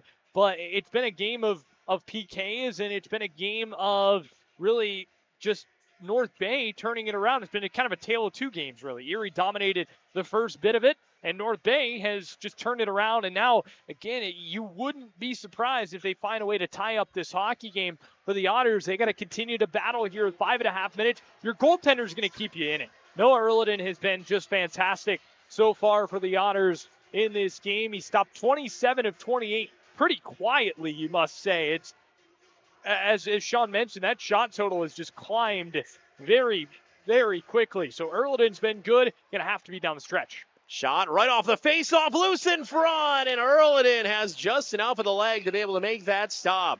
Top of the right circle. Here come the Otters the other way, moving its way in, left side, right side. Alfano hits pipe. Top of the left circle, this one played in. Diving down is McIver. Gets the save, and we're going to have a little extra. Boy, you get end-to-end action, opportunity, point-blank range for the Battalion. Then Alfano rings the pipe, and now the Otters are in the offensive end with 5:20 to go. At this point, Otters with a goal, that wins the game. North Bay with a goal, we're probably going to overtime. Well, you get 2 terrific saves from Noah Erliden to start this off. One quickly off the draw, and then a rebound chance that he sticks out that left pad to make the stop. And then Erie comes back the other way on a 3-on-2. Great option. Alfano is kind of the trailer on that rush to find him on the pass. Good shot and an even better save, and an even better save by the post, you must add. And Mike McIver's best friend coming up big for him here late. They'll take your stops where you get them, as there's a shot off of the face-off, just a bit wide from Alexi Davio. Mishiak sends it below the goal line. Carey Terrance. This one out wide to the right side. Mishiak, he gets cross-checked away from the puck, goes down, and they'll let him play on. Sent in, bouncing off the back wall. Under 5 minutes left to go. Carey Terrance has been a Gatlin gun tonight. He is firing everything he's got. But Mike McIver, nothing since that Wes Royston power play goal. Inside of the corner, this one goes back for Tashome. Shot, Laird! It raises, but too high up the elevator. Back of the blue line, this one goes. Put up in the air, hits up to the new netting, and goes out of play. 4:32 to go, period number 3. Draw inside of the defensive end. Noah Erliden, you said it. Sneaky good? No, he's just been everywhere in the last 2 periods. And again, North Bay continuing to close that shots on goal gap. They're just 3 away from the Otters 34 here with a shot total of 31. So Otters continuing to battle here in their defensive zone, and the Battalion doing the same. Puck drives its way down below the goal line. Alfano tried to get in the way, delayed offside. Panofemis didn't even know he was carrying the puck as a wagon. This one shot, Laird. That's a nice shot. It's a good save with the glove. Reactionary when needed. Moving back in. 4:10 left to go. Now this one's in. Wraith Smith back below the goal line. Should be for an icing, and it will be. Otters will get a draw, do up inside of their offensive end, and keep that North Bay unit out there. 34-32. North Bay is nearly tied shots up in this one. Yeah, it feels like the type of game where you almost have to play possession, right, to get these offensive zone draws. Just trying to get some time off of the clock here. Still 4 minutes to go, and with how North Bay has looked, plenty of time for them. Shot in left wing side. Nice save right there from the goaltender, McIver.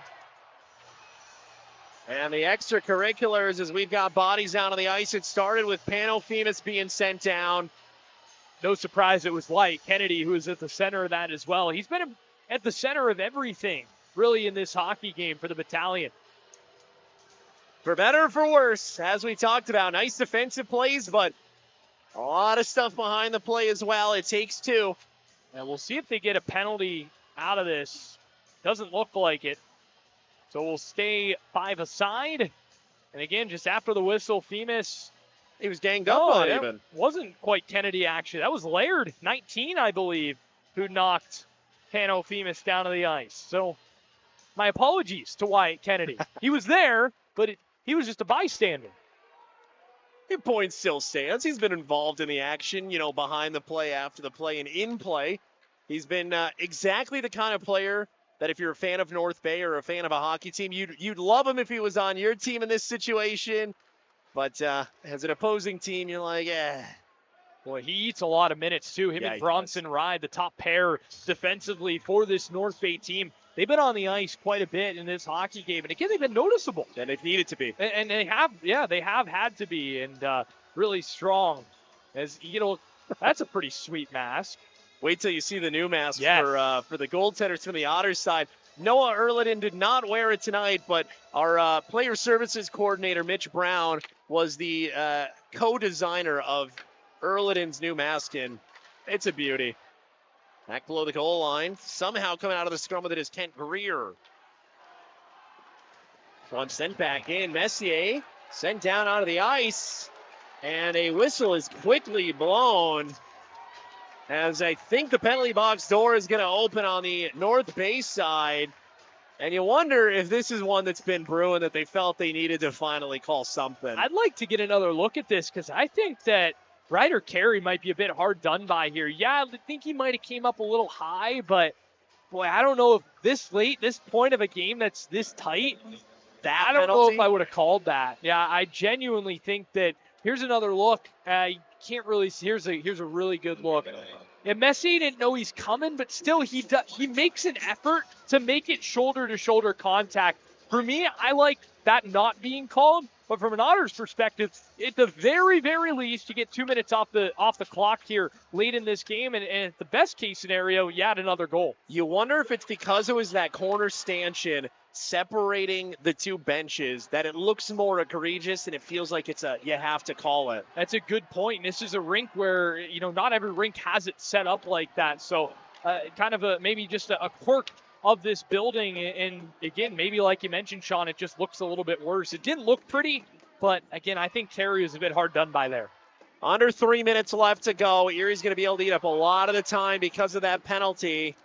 And they have the lead. 35-32. Shots are in favor of the Otters. They've got possession here inside of their defensive end as it finds its way below the goal line. Sauter, lead feet up, moving its way in. Panofemis, down it'll go, and the Otters are just going to let this one roll by for a little bit. 1:05 left to go on the penalty to Ryder Carey. Arm up for the official back on the far end. He's going to get Erie for too many men here. Not a clean change. And they're going to even him up right away. Second too many men penalty in this hockey game. Stan Butler was livid when he first saw the arm go up. It's not a mistake you can make. Not at this point of a game, no. Again, you just hate to see that type of penalty being taken, especially on a power play, right? Like, you can't mess up the line change in a power play. It's just not the situation for it. And again, it's a fairly young team, and you understand, but man, not a good time to take a penalty there. 4-on-4 hockey. 2:20 left to go in the game. Otters with a lead, but they will find themselves on the penalty kill in a bit. Good part about it is Erie's penalty kill has been so good tonight, but you don't want to get too reliant on him. Malcolm Spence dancing his way in. Spence wide of the nets. Back below the goal line, this one will go. Durant falls down. North Bay player falls with him. A lot of open room here, and Laird's going to take it north. Laird moving in. Laird, high slot. Laird off the post! Recollected by the Battalion. A great-looking shot, and you're inches away from a tie game. Davio moves it forward. Davio entering into the offensive end. Final 5 seconds of the penalty here against the Battalion. Out of the box will come Ryder Carey, and held on to by the goaltender McIver. 1 minute, 20 seconds left to go. Royston sits for 58, and now this is as good of an opportunity as you're going to get if you want to tie this one up. Well, what a chance for Laird is you got to look on the replay right there, just coming in over the top of the slot. And the Battalion player, that was Andrew LeBlanc, who ran into goaltender Noah Erliden, and looked like the contact was outside of the blue paint. So I think that goal would have stood if the shot would have went in the net. Initially, I had thought that maybe we'd see one taken off the board as North Bay takes a timeout. Huge that this is an offensive zone draw because it takes a little bit of time off of the clock here, especially if you win this faceoff, as you see Ken Paroff drawing up the play here and what he wants this Erie team to do. North Bay, they're looking to break out of the zone as quickly as possible. But, man, you can hold on for 80 more seconds. This would be one heck of a grinded-out type of win for the Erie Otters. Never an easy game in the Ontario Hockey League, no matter how it starts. And it's all about how you finish here. 1:20 left. You're down a man. You do get an offensive zone draw, though, and that does help because now, if the puck's on the other side, it's an empty net, and you're talking about a 6-on-4. Yeah, so North Bay, they need to get this draw won, and like you mentioned, Sean, get McIver out of the net as quickly as possible here to try and get the extra man out there, make it a 6-on-4. Face-off drop back. The Otters win it. Eat up what time you can while you're back on this side of the ice. The more time you're spent back here, the less time you get that extra man out if you're North Bay. Doesn't last all too long, and now we'll see how short the leash is. Tarian moving it up. McIver headed to the bench. Tarian right toward the net front. Where's the puck? It finds its way back behind. Demas will take it, and the Otters are going on another kill. High stick is the call. Now, wait a minute. They're going over to Jacob Tarian. Yeah, he got Alfano. He's going to go. Oh, they were checking Tarian for blood, I believe. I mean, at this point in the game, a 2 and a 4 are essentially the same. Well, unless North Bay were to score. Yes. Unless North Bay were to score. But now you've got a 6-on-3 for 55 seconds. So they're going to go with Henry, Sauter, and Themis, the trio on the ice for the Otters. We'll take another look at the replay. Yeah, as Tarian was down on a knee there, Alfano tried to lift his stick, not knowing that he was down on the ice. In fact, it was a follow-through. That probably shouldn't have been called. It was a follow-through on the clear. Wow. Well, here we go. 6-on-3. 48 seconds left. How far can you bend without breaking? Ken Paroff's unit will be tested here. Right wing side. LeBlanc. Shot. Save made by Erliden. What's the same old thing we always say? Your goaltender's got to be your best penalty killer, and you've got one heck of a PK guy in that. This kid is just so unbelievably impressive. Every single game, he's just so calm and composed. Slides across, strong stop, hangs on for the whistle. And Erie, again, if they can win a draw here, how big would that be? No drop on 2 draws. Themis will remain in the dot, and that's who you want in there. Ethan Procession comes in. Can't rip it out. Erie's got it. They'll send it down the ice cleanly. That's big, and you're going to get one man out of the box as Royston's ready to rip. 23 seconds left to go. Now to a 6-on-4. Royston, he'll take his position. He'll go off. Van Steensel below the goal line. Played to the net front. Sent away initially. Outside the circle. 10 seconds left. Opportunity for Moses. Over right wing side. Walking down. Shot. They score! Oh, a heartbreaker power play goal. 4.2 seconds left.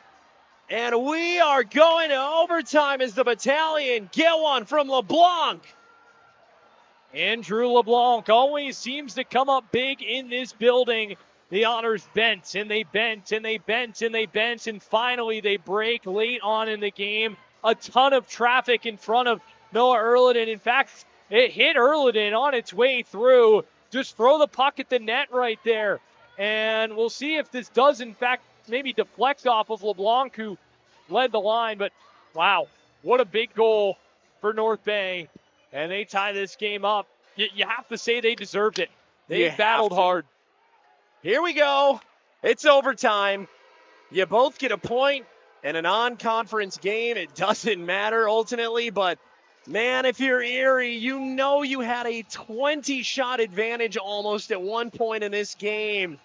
You know what you had. And for the Otters, they're playing extra hockey for a reason here tonight. Just could not get the job done.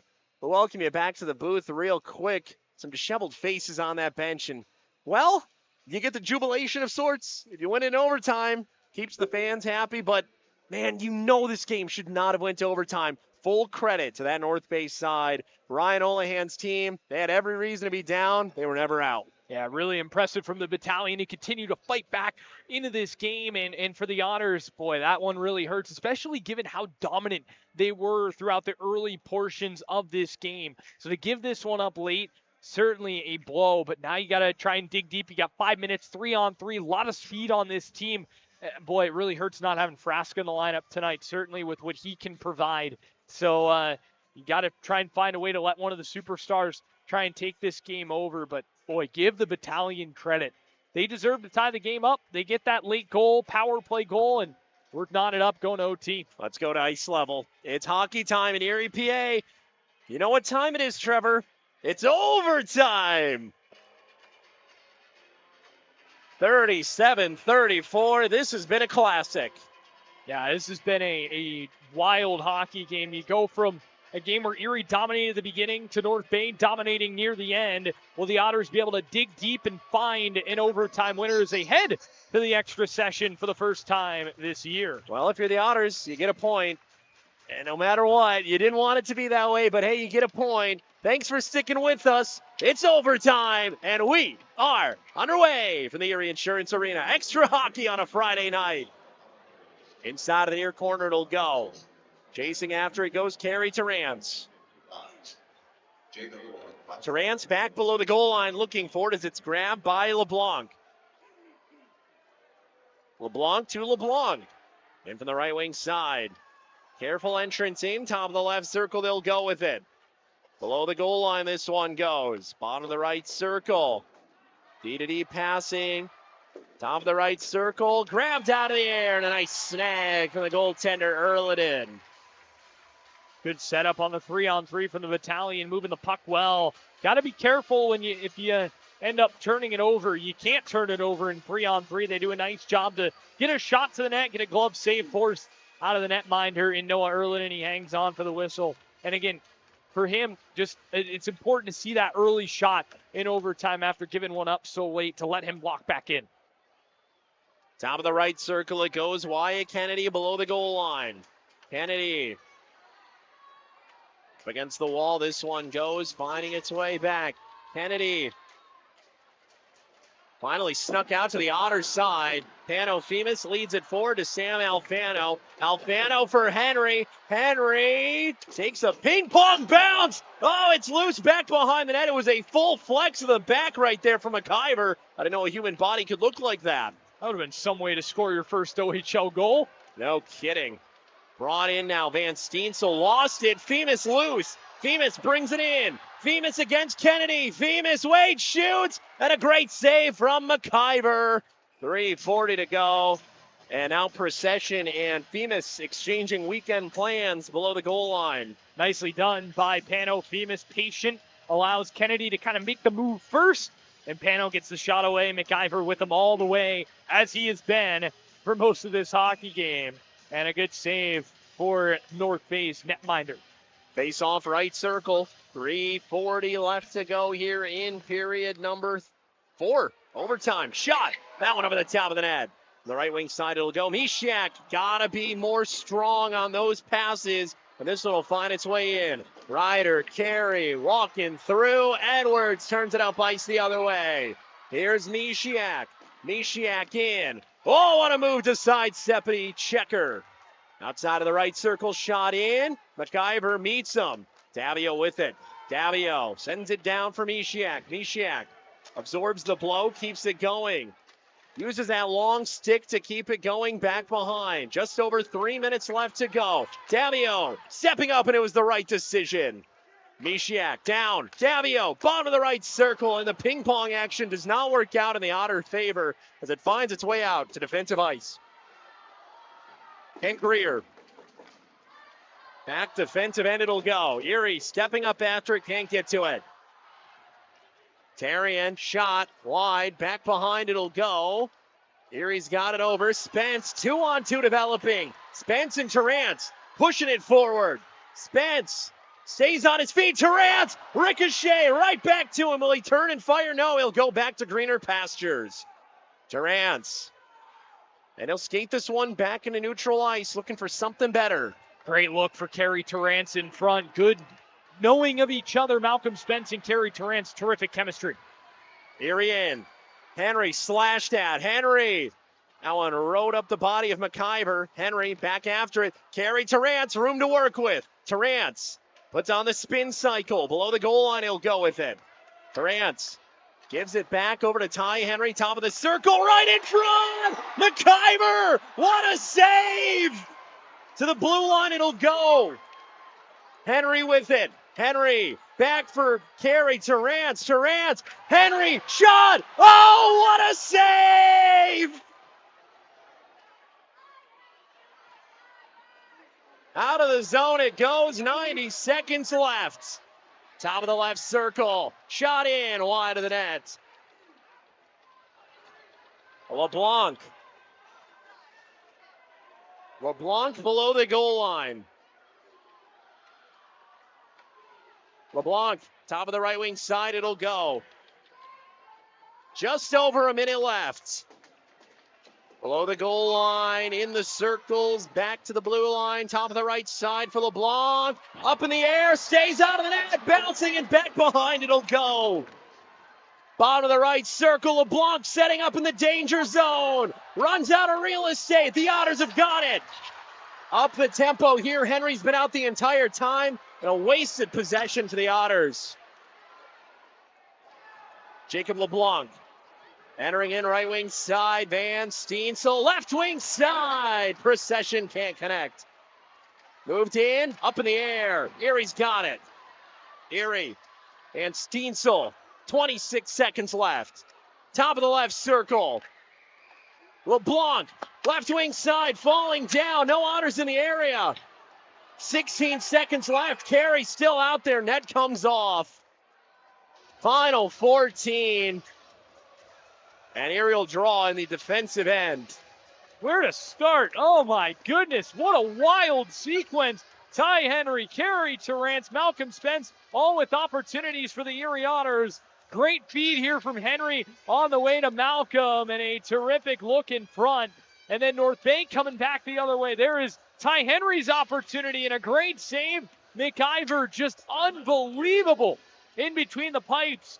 And just a terrific piece of goaltending. There's Erlin, a couple wild bounces. Timeout called here by Erie, by the way, as we take a moment. Wow. Catch your breath. Here's one other point as well. If they had the clock right, we wouldn't even be here right now with that 4 seconds. You are absolutely correct. So just a wild, wild game. We'll have to get Ken Paroff's thoughts on that post-game here. And again, if you're Erie, just try and battle your way to the shootout right now. North Bay's had some good chances, a couple of passes working their way through that, just unable to settle. But this has been as exciting an overtime period as you're going to see. Now we will see if anyone wants to close it out in overtime or if we'll go to the skills competition. Procession, walking down, stuck at the goal line, back below the goal line. It'll go. 4 seconds left, shot toward the net. Let's go to the skills competition. Well, you want a shootout, you're going to get a shootout. Erie, North Bay, 65 minutes and 30 seconds. Not enough to decide this one. We go to the skills competition. We will step aside. The Zamboni is coming out.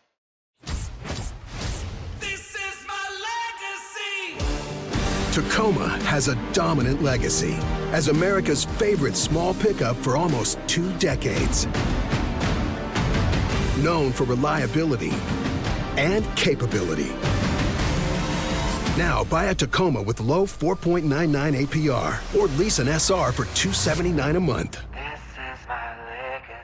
When it comes to health education in the Erie region, Northwest Pennsylvania AHEC is the name to know. But what is AHEC? Do they provide education to high school students on health careers? AHEC does that. Continued medical education for professionals? AHEC does that. Training for community health workers? AHEC does that. And even more? AHEC, yeah, they do that. Learn more today at nwpaahec.org. Northwest Pennsylvania Area Health Education Center, advancing Pennsylvania's health through education. Where to start here, Trevor? Where to start? You mentioned it right before we went off air. It shouldn't be here. And again, it's the human element, but you think about if that's caught by anybody on either bench, any of the officials, any of the off-ice officials were not here. Regardless, you play the circumstances you're dealt, and for the Erie Otters, well, if you want 2 points, you got to prove it in the skills competition. Erie very good in the shootout last year. Can they get that magic started here tonight? Yeah, it just kind of baffles me, honestly, as a team that's winning. You gotta, when I was on the bench playing, back in my high school days, I'd look at the clock constantly. Yeah. You notice when the clock doesn't run.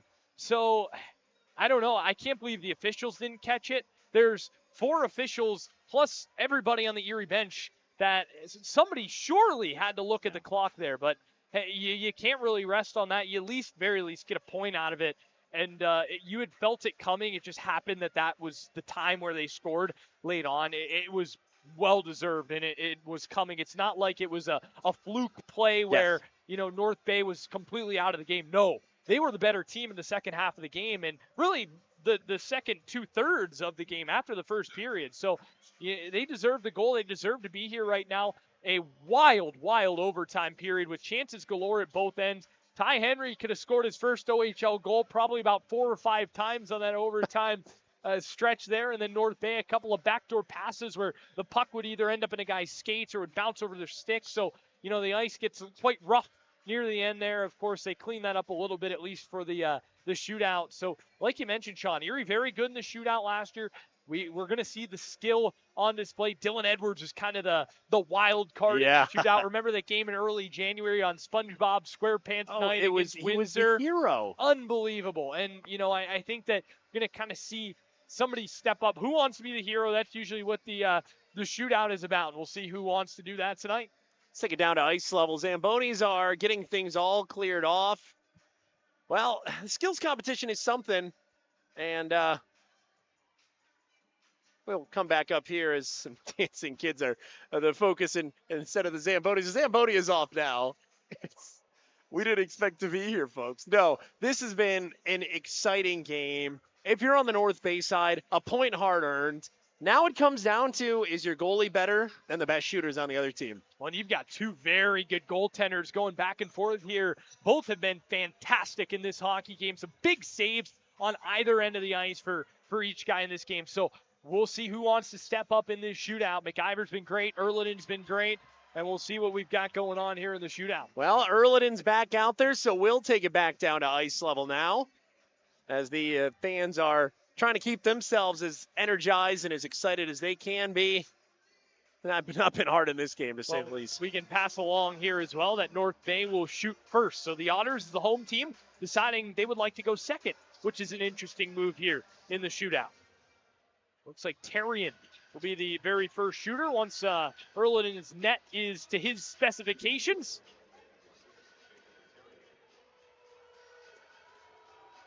And here we go. Things get started for Jacob Terrian. Terrian coming down from the right wing side. Erlenden out to meet him. Nice save made by Erlenden. You take the risk. You meet your man. You make the stop. And now Erie has a chance to take the lead. Excellently read right there from Noah Erlenden. Comes out, makes himself big, using every bit of that 5'11 frame, and he just sticks with Terrian all the way. Well, here's that wild card you mentioned. Dylan Edwards coming down Main Street from the right side. Edwards waiting, coming in. No, it doesn't go in. Maybe just the skate edge getting that one away from Dylan Edwards, and it's zeros after one. What a move from Dylan Edwards, and McIver did a very nice job of sticking with them, able to make the stop. Your captain, Owen Van Steensel. He'll start left wing side, catching on the backhand, moving at the hash mark. Shot, oh baby, what a shot. And North Bay strikes first blood in the shootout. Yeah, top shelf from Van Steensel driving in, goes high glove side. Found just a little bit of an opening there, and he finishes it off. Malcolm Spence, never one you're surprised to see in the skills competition. They'll pick it up at center ice. Work in from the left wing side. Way out from the left. Moving in, missing the net. And now Erie's down to their final save. And if they get through that, they're down to their final shot. Yeah, I got to make the stop here. And it looks like it will be Shamar Moses. How about this to introduce yourself to your new team? Do you want to be the hero? Shamar Moses. Coach Olahan talked about his hands, brings it in, he scores. And Shamar Moses, in his first game as a member of the North Bay Battalion, gives his team the win. This is the kind of win that propels you to the rest of a road trip. Gutty, to say the least. Gutty win for North Bay. Shamar Moses, the hero in the shootout. They take it 2-0. Goodness. Well, what a silky smooth finish. Shamar Moses, like you mentioned, Ryan Olahan talked about his hands. That was all hands. A gorgeous, gorgeous shootout goal. Just little flick of the wrist up over the glove of Noah Erlenden. That is a gorgeous shootout goal. And Shamar Moses is the hero in this hockey game here tonight as the Battalion able to take it. And just a really strong win on the road for North Bay to come into this building and come away with a massive, massive victory. But, man, this one certainly hurts. This one certainly does hurt for the Erie Otters. But on the bright side, you get a point out of it. But knowing that the clock starting away from maybe a 2-1 win certainly doesn't feel too great after this type of loss. I hate to say this, but does this not feel like a game that's snatching defeat from the jaws of victory? Got away. I mean, they were all over North Bay in the first period, just all over them. They couldn't lay a glove on Erie. And then all of a sudden, they kind of just took the foot off the gas pedal. And you can't do that in this league against anybody, and let alone a solid team like this North Bay Battalion squad. So, yeah, this is a frustrating loss. The nice thing about it, though, you get right back at it tomorrow. Short-term memory. Not a lot of time to rest, really, from now through Christmas. You're going to have a lot of games coming at you fast. So get back at it tomorrow. Very good Windsor Spitfire team. And, you just got to take your point and move on. But, yeah, this one certainly hurts a bit. This one's it's shocking. You don't see the Otters in this position where they're up 2 against a team that's more of a defensive-focused team like North Bay. It just give the lead up. And I'm not saying that to mean that North Bay did not battle, because good Lord, they showed resilience and they certainly earned the victory here tonight. Again, they were 1 point outshot 22-6. Final shots in this one were 42-38. North Bay almost took the shot lead. That was all a second half push. Yeah, shots on goal don't always tell the story, but I think in this game, especially the way that North Bay was able to climb back into it, well, they got a lot of pucks on net, and that ended up kind of being the way they led the way into climbing back in and forcing overtime and escaping Erie with a huge point. Final here, 3-2, shootout victory for the North Bay Battalion. We'll step aside momentarily. When we come back, we will take a look at everything that happened in today's game and, of course, show you the highlights from the final.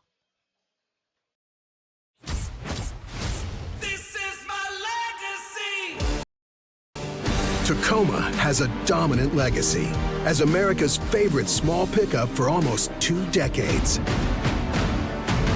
Known for reliability and capability. Now buy a Tacoma with low 4.99 APR or lease an SR for $279 a month. This is my legacy. Toyota, let's go places. When it comes to health education in the Erie region, Northwest Pennsylvania AHEC is the name to know. But what is AHEC? Do they provide education to high school students on health careers? AHEC does that. Continued medical education for professionals? AHEC does that. Training for community health workers? AHEC does that. And even more? AHEC, yeah, they do that. Learn more today at nwpaahec.org. Northwest Pennsylvania Area Health Education Center, advancing Pennsylvania's health through education. Join the brewery for late night happy hour featuring half-off appetizers every Friday and Saturday night from 8 to 10 p.m. Real beer, real historic atmosphere. Brewery at Union Station. Well, it is a pleasure to be back alongside you here. Sean Bednard, yours truly. And the Erie Otters drop this one in strange, surprising, shocking fashion. 2-0 they led in this game, and North Bay keeps on pushing back, keeps on showing up, gets their shots. They get one. Then they get themselves that tying goal in the final seconds of, we don't want to play the game of should it have counted, should it have not counted, should we have been in that situation of the game. It's not fair to the players on the ice. Situation is what the situation is. Regardless, this is a 3-2 shootout win. North Bay took it. They earned it. And man, they had to fight to get it. What a win here tonight. The North Bay Battalion for the Erie Otters. Where do you go from here? That was a tough one, to say the least. As we take a look back at the final score here, the Erie Otters, of course, final in this one is a 3-2, 7-4. Windsor really lighting up offensively, so you wonder what kind of Windsor team you're going to see here tomorrow. With a 7-4 lead right now, probably a final at Brampton. 7-2, Kingston up at Sudbury. 5-4, a good one at the Candle Life Place as the London Knights and Barry Colts did battle. Owen Sound really showing up the offense late in that one. We'll take a 6-4 result. Brantford 6-3 over the Ottawa 67s. Oshawa a 4-3 close game with the Sarnia Sting. Peterborough not able to do the thing they wanted to do against the Guelph Storm at the Sleeman Center. A 6-3 result and a 5-4 Sioux Greyhound lead over Kitchener. We take you back to the final score once again here. A 3-2 shootout final as the North Bay Battalion and Shamar Moses, the newest member of this North Bay team, gets the job done. We look ahead at what is ahead for the Erie Otters. Next game up, it's retro game night, and we are awful excited for that as the Erie Otters will host the Windsor Spitfires for their next game tomorrow night. Saturday night should be an awful good one, and the Erie Otters will have some retro fun, retro music, retro graphics, as you see right there, will come up as well. Upcoming games ahead as well for the Erie Otters. After tomorrow night's affair, they will also have a great contest against the Kingston Frontenacs, 2 up on Thursday. Saturday night, the Flint Firebirds will host the Erie Otters. And on Sunday afternoon, Erie will be at the Canada Life Place. We'll step aside momentarily here. When we come back, we will look ahead at what's next for the Erie Otters and the final highlights from tonight. When it comes to health education in the Erie region, Northwest Pennsylvania AHEC is the name to know. But what is AHEC? Do they provide education to high school students on health careers? AHEC does that. Continued medical education for professionals? AHEC does that. Training for community health workers? AHEC does that. And even more? AHEC, yeah, they do that. Learn more today at nwpaahec.org. Northwest Pennsylvania Area Health Education Center, advancing Pennsylvania's health through education.